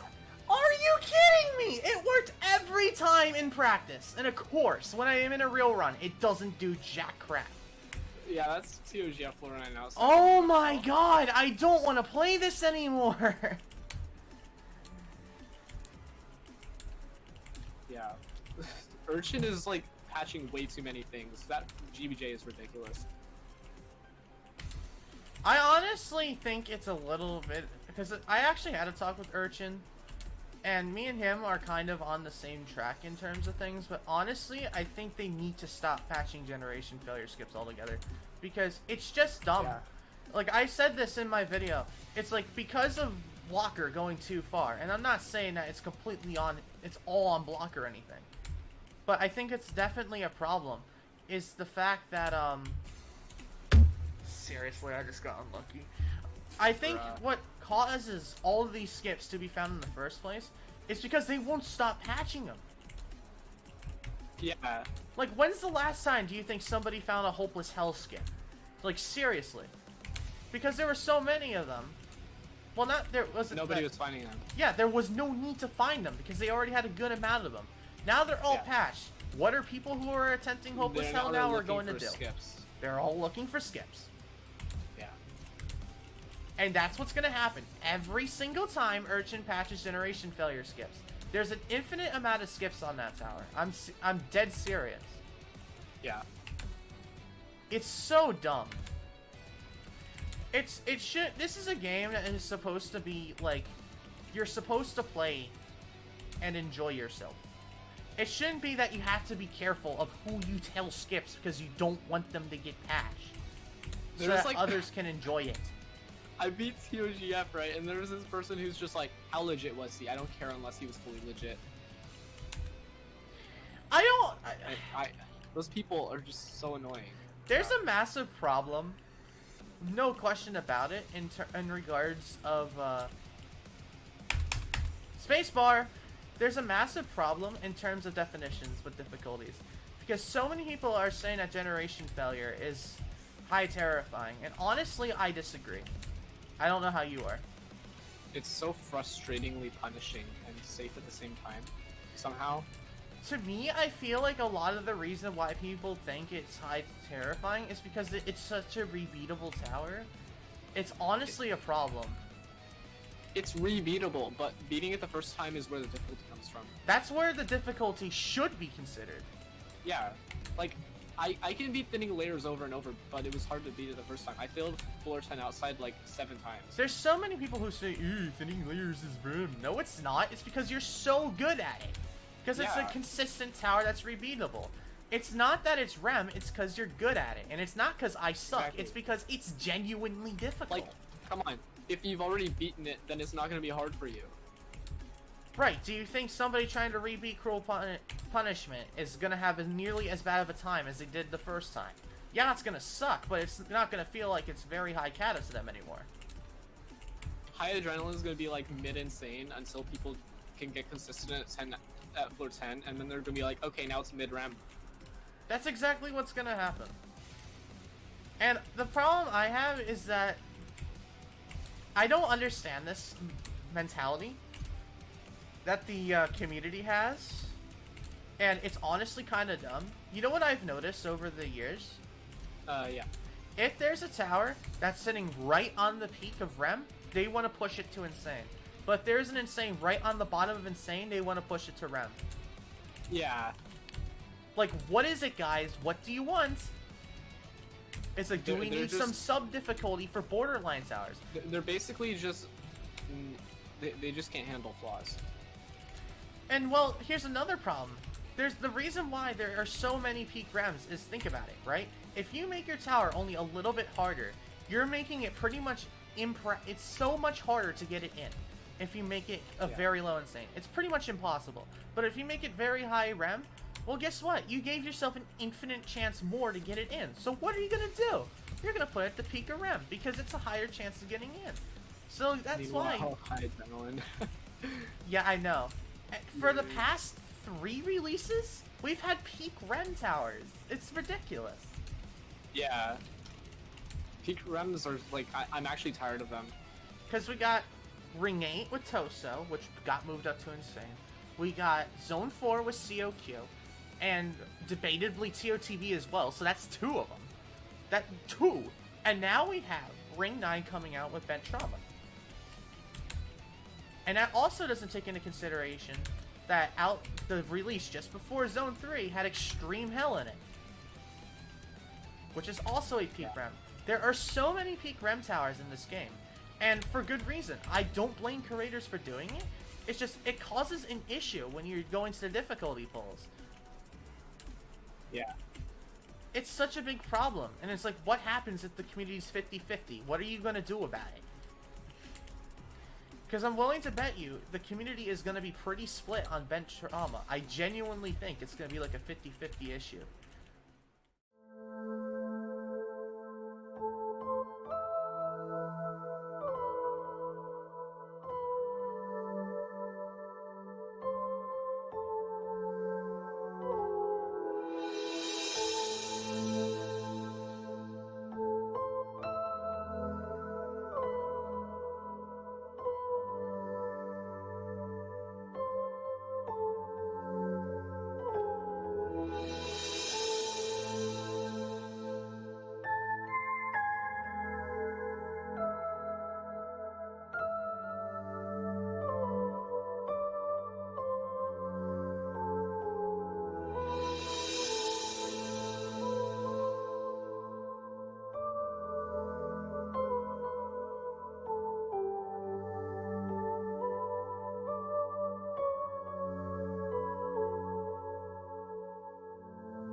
For crying out loud.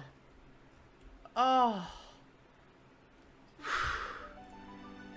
Oh, I beat it, alert. Oh my god. Have you beat it? Oh. Yes.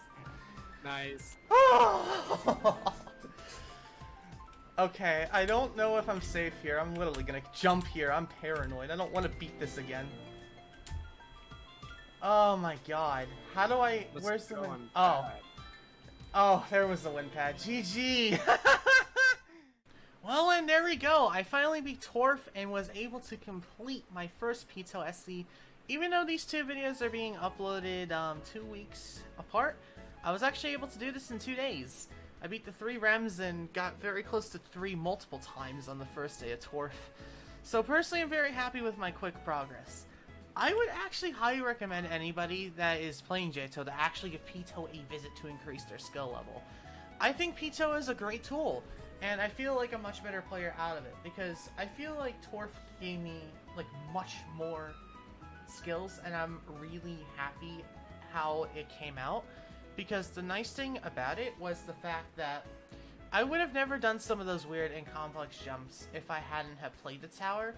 So I feel like I'm much better at terms of like janky, weird gameplay. I mean, I also did Brief Torture, which I thought was really good. I think I had done a great job in deciding doing JToH, and I'm very glad I did what I did. And well, I'm happy, man. I feel very great. Even though this is like April 21st at like 10 p.m. and Ring 9's probably not coming until probably around May 8th, which is when this video is releasing. So if it's May 8th and Ring 9 released, as I predict, you can thank me for that. No, I'm just joking. But I want to go ahead and actually regrade all the towers I've done so far. I mean, I'm still trying to get used to my grading scale, and I definitely feel like I was a little hard.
everybody, how's it going? Welcome back to the third episode of The Push to Terrifying. In the previous 2 episodes, I took an adventure inside the purest towers of hell, and in the end everything went well, as I wished it would. I was able to beat my first pizza soul-crushing tower, and I felt like I was prepared for Ring 9's release. Little did I know, it would only be the next day that I would have to wait for Ring 9's release. Let's go ahead and meet me at my new perch inside of Ring 9 to hear my plans for this episode. Holy crap, it's impossible. Ring 9 is, actually here? Very early as well. I have some great news. As you can see behind me, Tons got into Ring 9 as a terrifying difficulty tower. But the issue is there's still quite a following that thinks it's an extreme difficulty tower. Which means until June 1st, which is when the difficulty polls are going to be ending, I am unsure for the future of this series. Let's hope and pray that Tons stays terrifying, please. But however, with Ring 9 finally here, I can get to work and get my job done.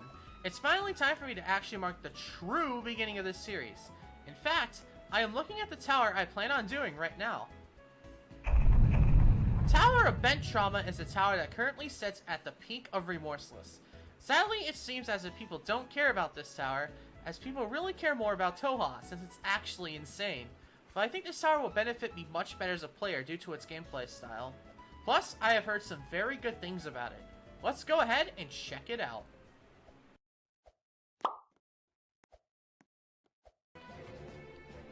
I already played for like an hour and did the good old Togo, but holy crap, I'm gonna be real with you.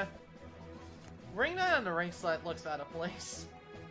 Alright, let's go ahead and head over to Bent Trauma's location.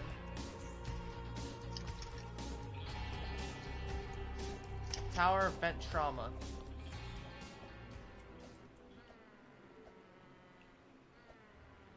Alright, let's go ahead and practice this final climb. It's so dumb. Probably. Wait, is Ake in here? It's really easy, but like... Is someone... Who? Is Ake in here playing TOCP? Maybe. Kitten's here? Yeah, I know, that was one of those things. What? Yes. Yeah. That was something that surprised me as well. Like, genuinely, just really shocked me. I love lagging. Okay, whatever. Alright, let's go ahead and try the final stretch. But look at this view from up here. That is... Oh, they put Bent Trauma in a perfect spot. Yeah, no, but like, I saw him join and I was like, oh my god. That's the last time he's been in JToH is probably like what now? A very long time Over ago. a Like year. I had talked to him, like genuinely talked to him because he's a chill person. But like, if I remember correctly, he went straight over to Osu Mania, I believe. He started playing that pretty serious, I think. But It's cool to have him back. now Even just for today, that'd be so cool. That's so cool. he's here.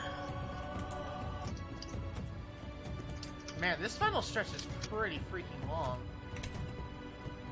Is it? It is pretty long, I mean... Isn't it only like a couple wraps? No, it's really much longer than that. I have to restart ever so often just to resync this spinner. You're still doing Togo, man.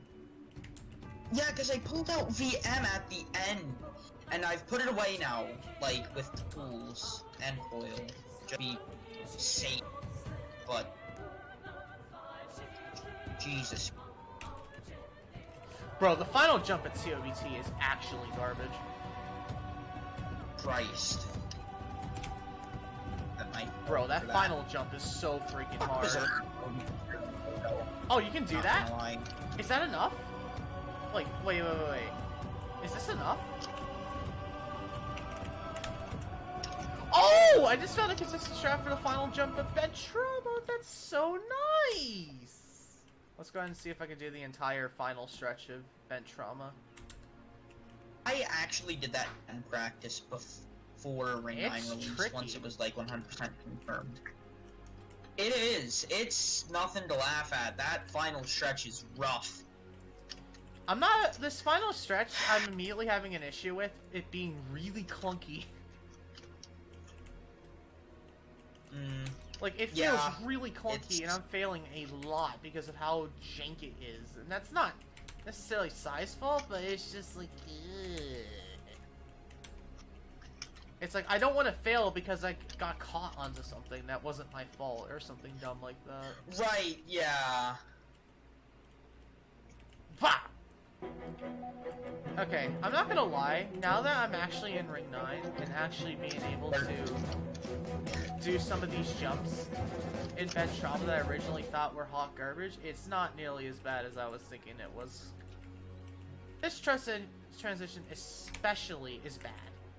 In fact, I think I might have found a way to combat that. Hold on. So hold on a second. If I'm up at the top and go... Yeah. If I'm at the top and do the trick where I'm bend... Seriously? I do this. Why is that... Okay. Why... Bruh, there's a wedge on this, so when you tilt, the wedge fucks with you. Oh, that's a problem. Alrighty, well, TNT again. Well, that's what practice is gonna do for me. I've only played the final stretch of this tower, so I'm honestly scared to see what the inside is like. I have a huge feeling that this is actually insane.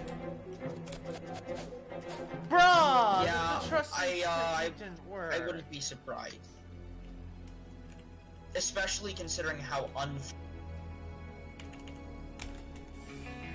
I don't like this final jump. I'm gonna fail it. Like, I'm like gonna... Yeah. Yeah, you're gonna fail the final jump, and there's not much you can do about it, unfortunately. Oh, that is so dumb! Like, you can practice it and then say, okay, well, I've practiced it and I'm good at it, so now I won't fail it. But you know damn well that would be you lying to yourself. Well, guys who are watching this, you know who to complain to if I do fail this final jump. Blame yourself. I think I'm gonna go ahead and for now skip over the final stretch, and I can probably am gonna get into a call with Dammy Whammy. No. And Dammy Whammy is gonna be able to show me how to do those trusses correctly because they kind of suck, and I would rather have Dammy Whammy show. Like, I've got a strat for the final jump, and it's like the same strat that everybody else seems to use, but for some reason it doesn't feel 100% consistent. Bro, this first wrap on 10 is kinda bad, but it's over a net, so I really cannot complain. Bro, your voice keeps cracking.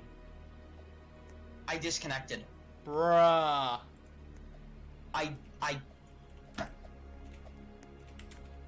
So my first expectation of the inside, because remember, I always play towers from back to front, no matter what, is this is not that bad.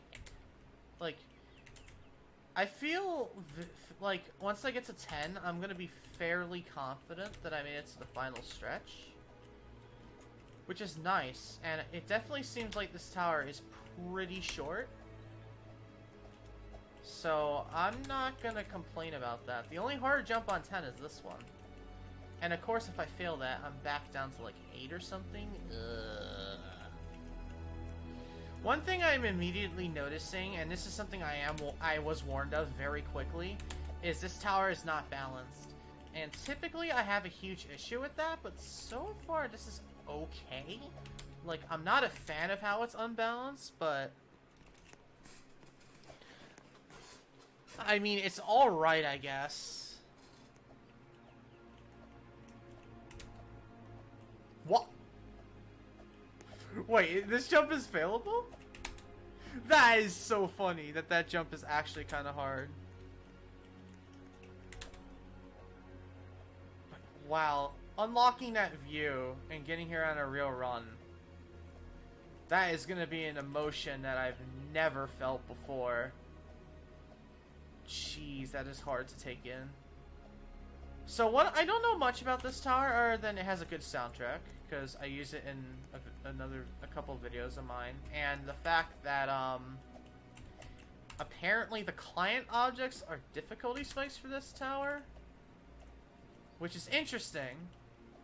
That, you know, typically purism is really hard, not the client objects, but we'll see. I'm not very confident about this tower's very high rem stamp. I have a very good feeling that this is insane because of the punishment involved, and I think that's what sometimes people do not take into consideration.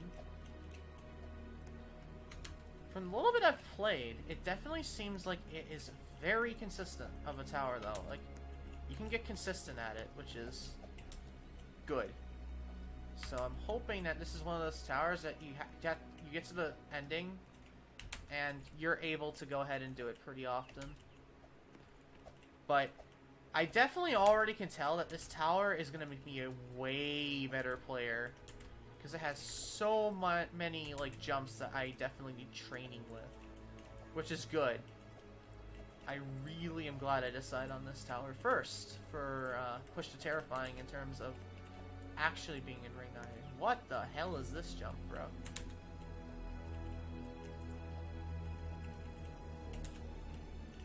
Oh god. Bruh. What? This is the end of the... Oh my god. What? A 2x2 hole? You've gotta be kidding me, Sai. That is insanely precise.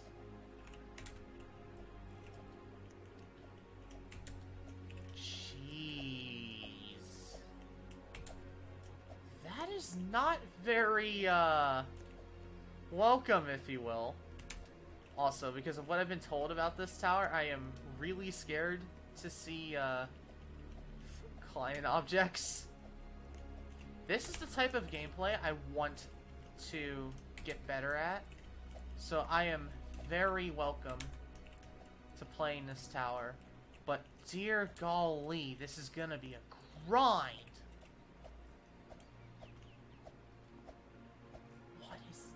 What are these jumps? Why? Sai, come on! There's no way that you... No, you can't climb it. Animate on that. What?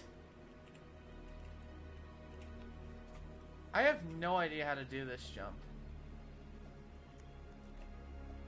And it's like you... Oh, you can go horizontal? That is wonky! That is the weirdest jump I think I have ever seen in my career in obbying. What is that? Oh, and of course, there's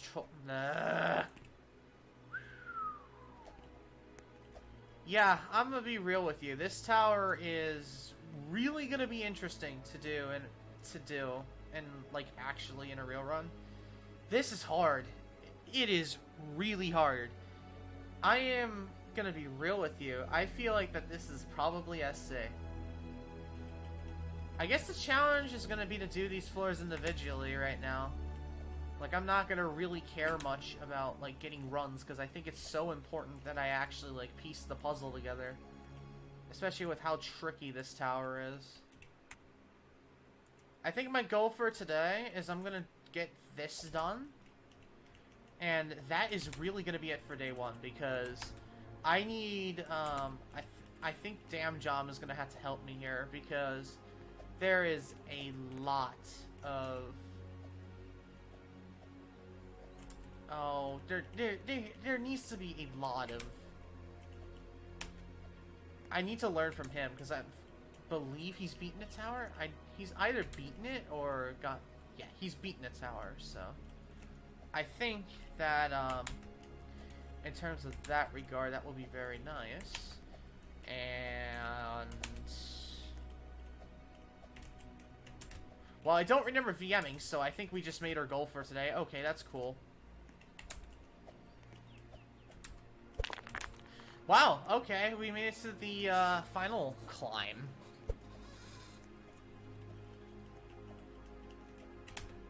Alright. Let's see how far I get before I fall, because I'm definitely gonna fall here. Oh! I mean, I didn't get very far, but I really cannot complain. Okay. Honestly, I'm not too upset with today. I mean, did 9 and 10, and then got a little far on this final part, which, you know, I'm not gonna complain about. Even though, like, yeah, I'm gonna be real with you, it's like, you know, like nothing for this tower, but it's a start, and well, I'm happy about that start. So, GG.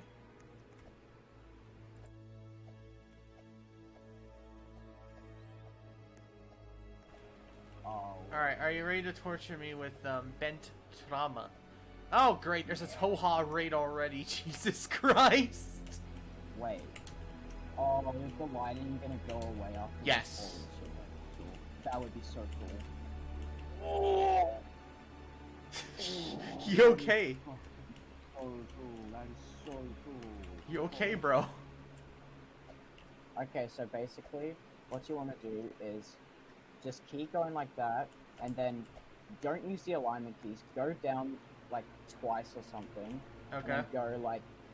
Okay, so basically, you go diagonally, and then unshift lock while still going diagonally. That is. Shift lock before you jump. What? Okay, that definitely didn't work. Hold on, I'll record it. That is so dumb. Why is this in here? So I tried to learn how to do trust the good way, but I could not find anything that would work. I tried so many different ways to do that technique or whatever, and it never worked. It was a waste of time. But in the end, though, I was able to go ahead and get intricate and find a strategy for me to be able to do that stinky final jump.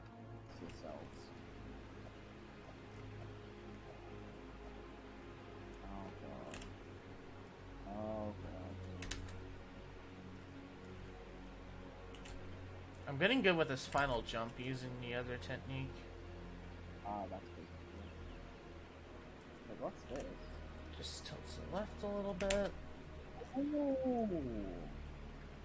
Oh my god, it even has the Easter event place. What the hell? Is this so cool? I know, I found that really cool as well. So cool. Oh, what's this? With me finally finding a very good technique for me to do this final jump with, it was finally time to move back into the final stretch and be able to go ahead and finish the rest of the puzzle. Yeah. Alright, where's the even worse trust jump at? I know you're here somewhere.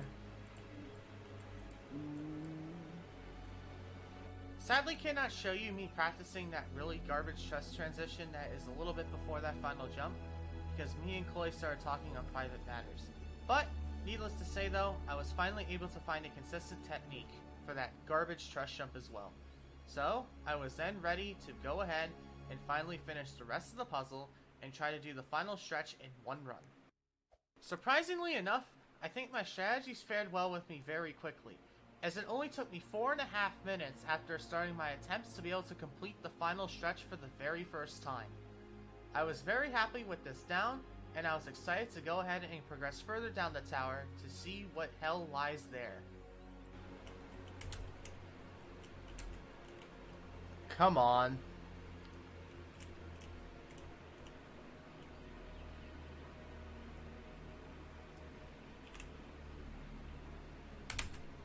Yes! Let's go! Oh, I feel happy about that. Freaking hell. Final stretch done. Whew. At this point, it was getting near 1 in the morning, so it was pretty late. I went ahead and finished my business with the final stretch and did some final checks and balances with floors 9 and 10 before I went to bed and got up at a very early 3 p.m.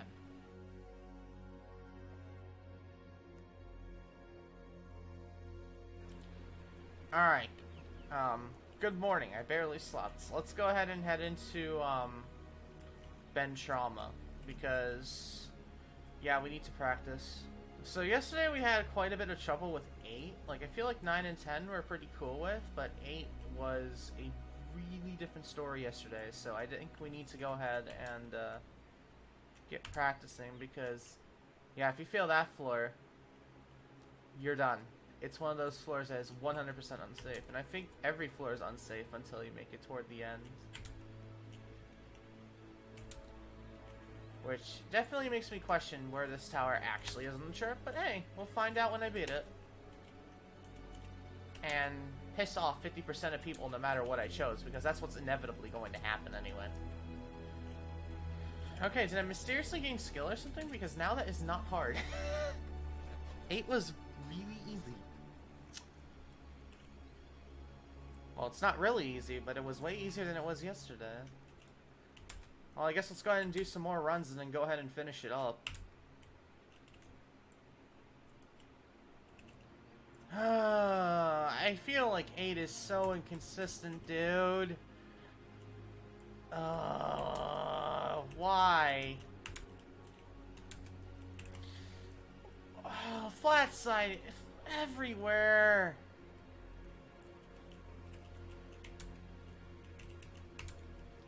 This floor is one of the worst ones. Really hope that there's not floors that are much worse than this. And if they are, I want them near the beginning so life is even easier there. Because this feels so inconsistent. Probably because I'm not well practiced up, but it concerns me. But there we go. We just did 8. I'm not going to complain about that. That is hard. Oh, I failed that jump. Shame. Literally failed like the first kind of hard jump of the floor. That sucks. Now I'm having troubles with that jump today. I really do not like how this tower is inconsistent for me. Like, all of a sudden now jumps that were previously so easy are so inconsistent, and it's such a big problem because normally it's like, oh, I could fall down to like 8 or something. Now in this situation, yes I can, but this tower is so punishing. If I get an inconsistent jump and it's over nothing, which is like 90% of the tower, that's not good. It really is not good news, and this is not good. I don't understand. This is, at the same time, right, one of the most consistent towers of the game and one of the most inconsistent towers, and that's really alarming. Because no matter what I'm doing, I'm always hitting my head. Which is frustrating. I am not comfortable with that 2x2 hole at all. I'm just gonna go ahead and ignore it. I'm gonna go ahead and go through 8 again because, yeah. I really like this tower, but I'm really concerned I'm not gonna like it because of how inconsistent it is. And I hope that is something that can be healed with time, but it's definitely something that's scaring me going into this. Really hope that it won't ruin the tower for me. Well, that makes that jump free. I don't know why I've been wrapping around and treating it like one the entire time. That also makes that jump easier going on the left side. Bruh, why am I so dumb? Okay, that makes 8 way easier now. Nice.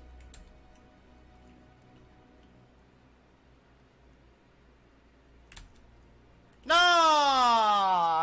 Wow, 9 and 10 and then making it that far on final? Very impressed. Nice. Alright, I'm gonna be real. There ain't really nothing to really write home about 7. It's fairly simple. Which is good.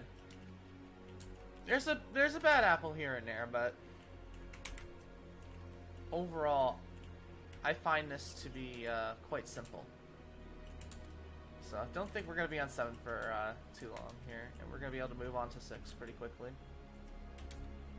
Yeah, one of my first attempts, we're already done with 7. So 7's fairly easy. That's good. Let's see how far I can get before I fall, inevitably. I'm curious. Nope. I failed the jump, and I wasn't able to net myself. Probably gonna have to ask someone for that jump, because it's genuine. Oh! See, this is the thing about muscle memory, is because your brain is so wired, you don't realize at times what you're doing. And that's what I've been doing wrong. You jump at the very edge. That makes that jump free. I feel so dumb, but hey, that happens sometimes. Muscle memory sucks sometimes. Like, it's great when you are doing, like, you know, when you're in the groove and stuff. But sometimes when you're, like, messing up and you'll have no idea why, because your brain is like, well, I'm doing muscle memory. It's gotta be fine. So...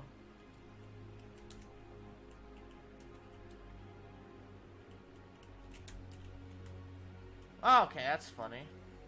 That was the weirdest flats I'd ever done, but I'm chill with floor 6 now. What is this? Oh boy, this floor looks fun. So you need to... what?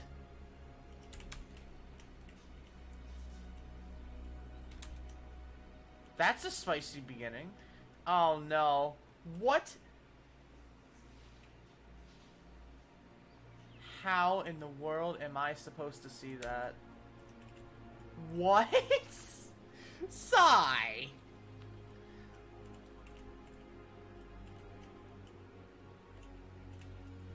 Alright, so now when you're on it though, it's easy. Why is there a trust there? This ain't an easy difficulty, Towers.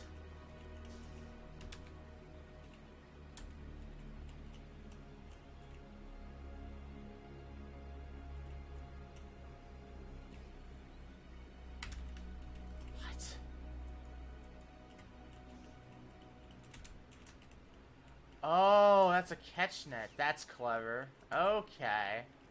So 6 has some spice to it. There's a lot going on this floor. Should be interesting. Oh, why? Why? Why does that happen? Oh. And there's nothing you can do. Oh, that is so bad. Oh, that is really not good news.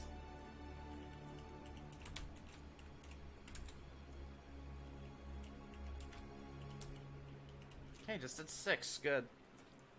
Alright. I came down to floor 5, and I see this. What the hell is that? Ugh. Oh, I really hope that's just deco and not like a really stupid part.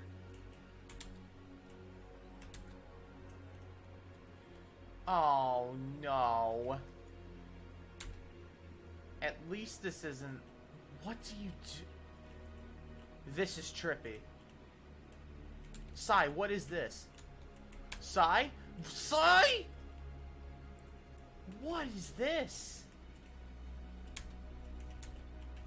That is so cool and screwed at the same time.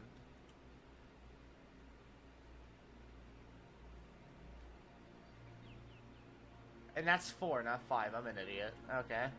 Well, we'll be back there later, because this is actually 5.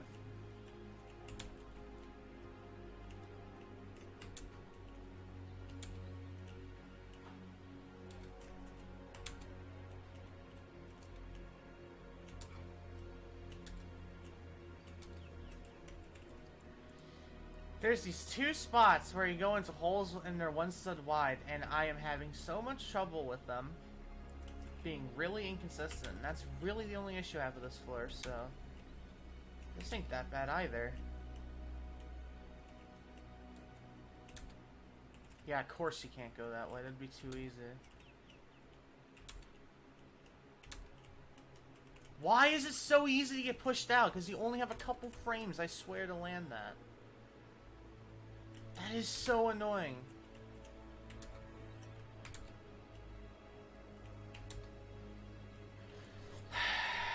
Everywhere.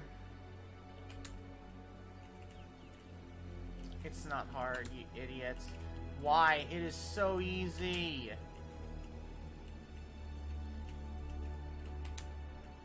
Why? I keep feeling that easy rap. Come on. Yeah, floor 5 is causing me so many issues because of 3 jumps. And all 3 of them are really inconsistent. Insanely inconsistent. This one. This one. And then the last jump I'm having issues with is really dumb. This one, literally easy and free. I somehow have issues with it. I don't understand. Hopefully this attempt I'll get lucky and do the floor.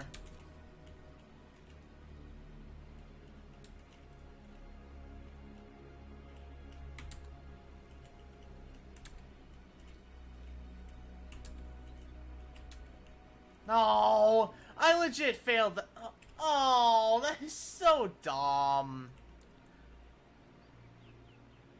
I really don't want to play through this floor again.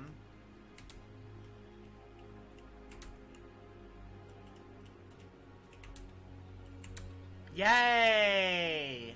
That took me a while to do. Whew, floor 6, finally. Jeez, that is so hard, dude. Woo! I don't know why that's so hard. Nice. GG. Alright, after that freaking nightmare, what's practice 4? I don't know why that was so hard to do. I noticed this button part here at the very beginning, because this is part of floor 4. It is garbage. Like, I don't mean to be blunt, but that is way too tight. Bruh, I haven't been able to do this once. That is so dumb. There we go. Why is that so freaking hard? Wow. Also, this floor seems very chill. Not gonna lie, it's a chill one.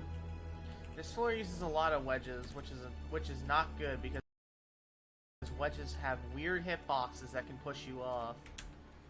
So, it is definitely a concern I have on this floor, is that it's going to be one of those that every once in a while, it just randomly decides you're not going to progress, and that's going to get really annoying really quick. But, who knows? We'll see when we get into a real run, though. Which is definitely going to be very soon. So far, this is... I've not had this much fun in a while playing this game. At this point in time, I was very happy with the progress I was getting during practice. I genuinely thought this tower could easily be my new favorite, and I absolutely had a ball with it. But there were still 3 new floors to practice before I was able to go ahead and do an actual run of this and be able to give a fair judgment on the entire tower by its own. And then we'd have a long journey in order to try and complete the entire tower. What is this rap? That's funky. I'm an idiot.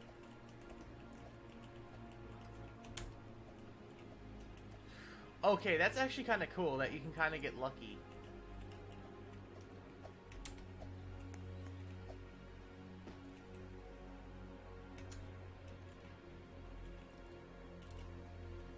Oh no, another spinning truss contraption. Oh, what are these? Down? Are you're serious? What is this?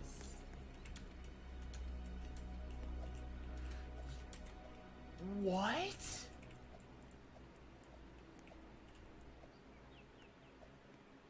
This is some of the weirdest.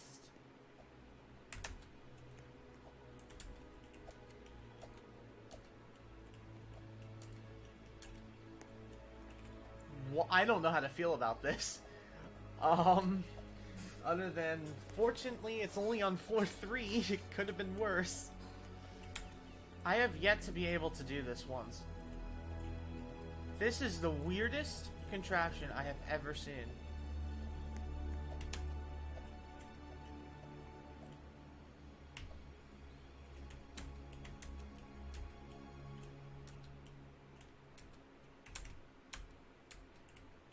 That is so weird.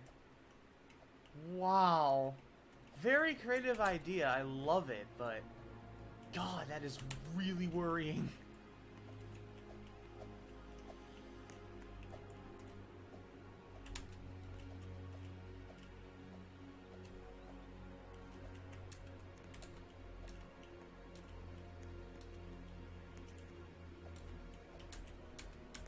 Okay, so I found out that you can ignore the trusses. So that will drastically help. But I need to go ahead and try and do the rest of this floor, which is going to be a freaking battle in and of itself, so this should be fun. Nice, floor 3 down.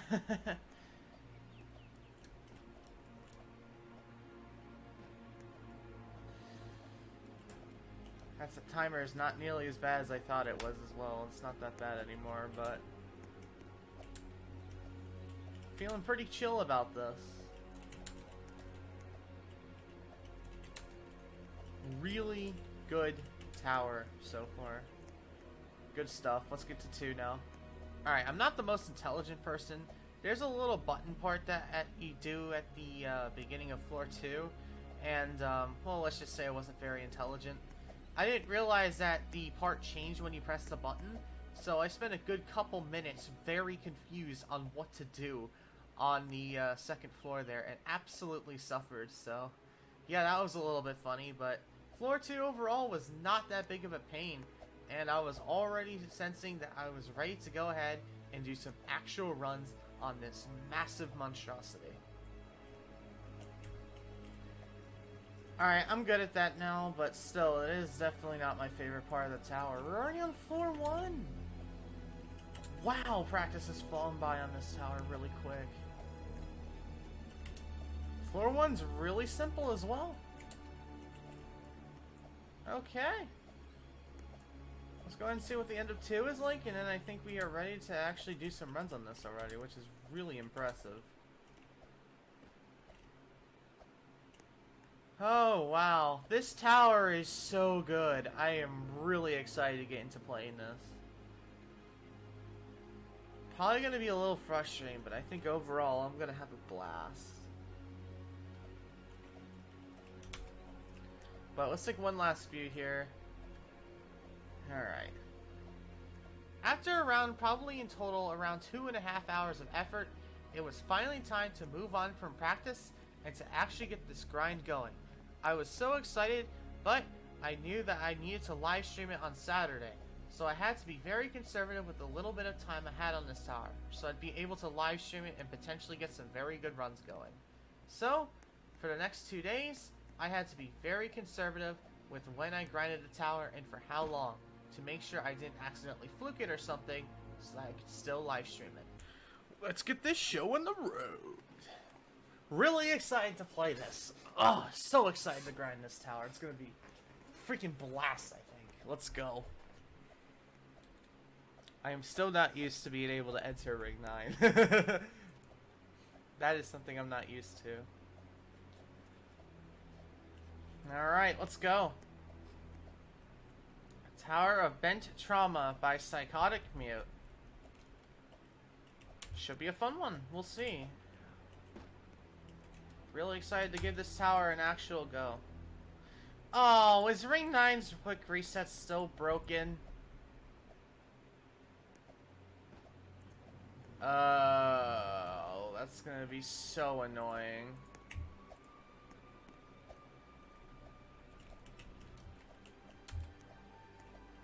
Oh, okay, that was funny.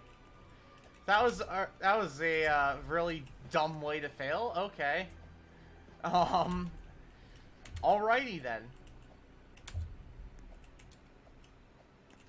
Awesome! I knew that was gonna happen. I cannot speak. I knew that was gonna happen soon enough because there's a lot of trusses in this tower where you go right on the corners, and you know what that means. Awesome.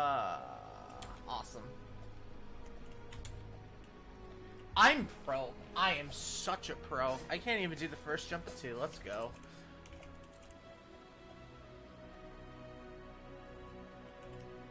Well, I feel like an idiot the entire time now with the button there. That... Why? No wonder why it was so hard, because... Oh, jeez. Oh, I feel so dumb.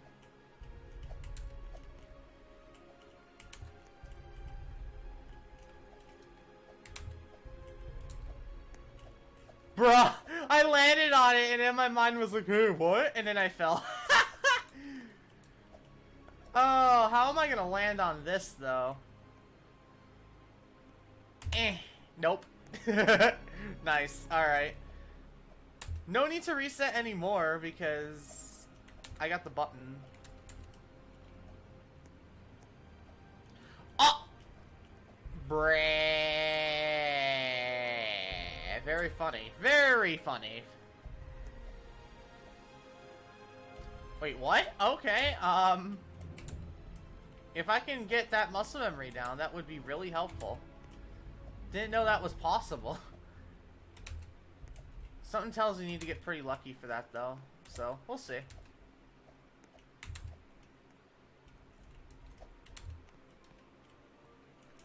Alright, time to fail this. Because it's gonna happen.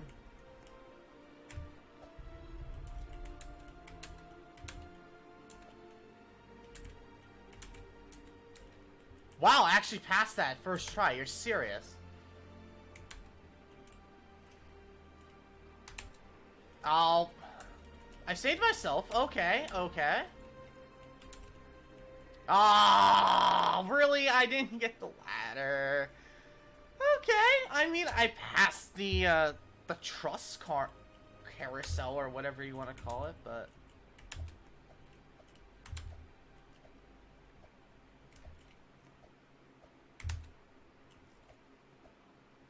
Nice, made it to 4 already. Jeez. I forgot. But fortunately, if you mess up this, you can easily just go for another rotation, which is nice, because it's made well. Alright, 5.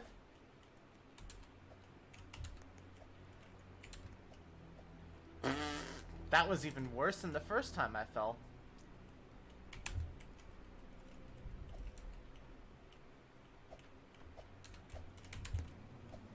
Ah!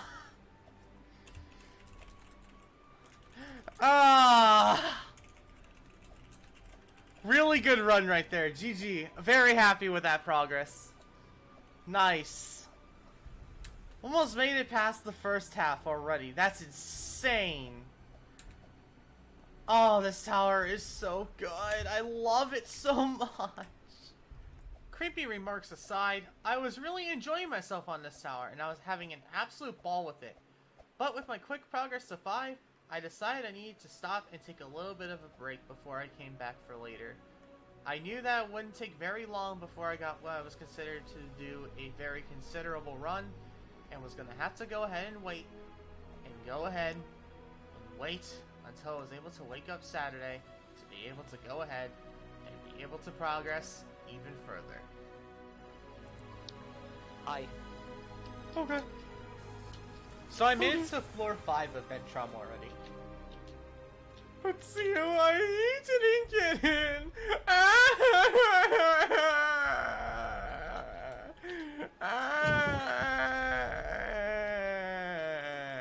Okay, time to play Ventrama.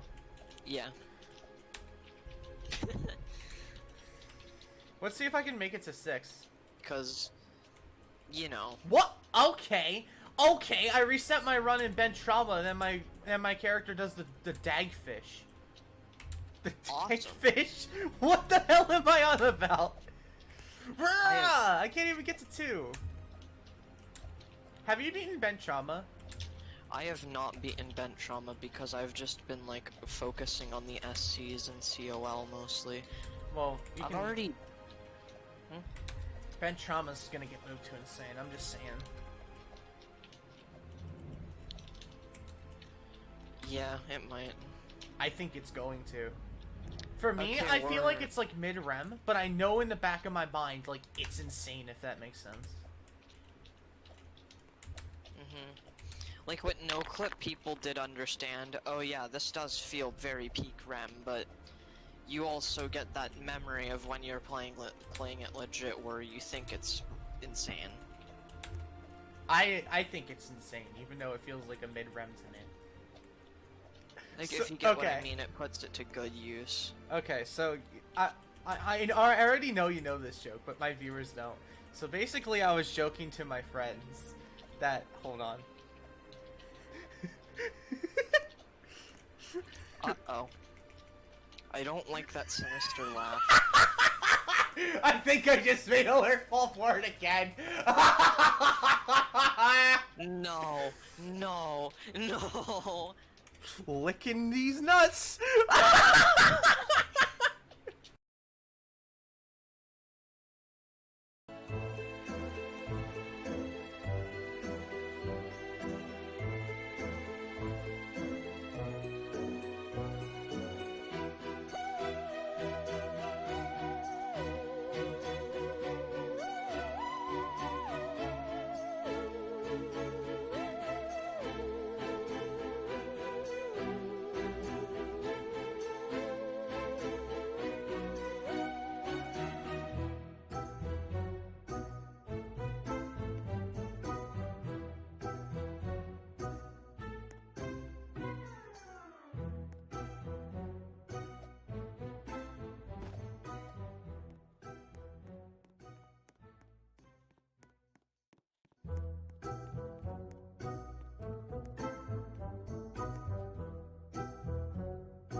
find the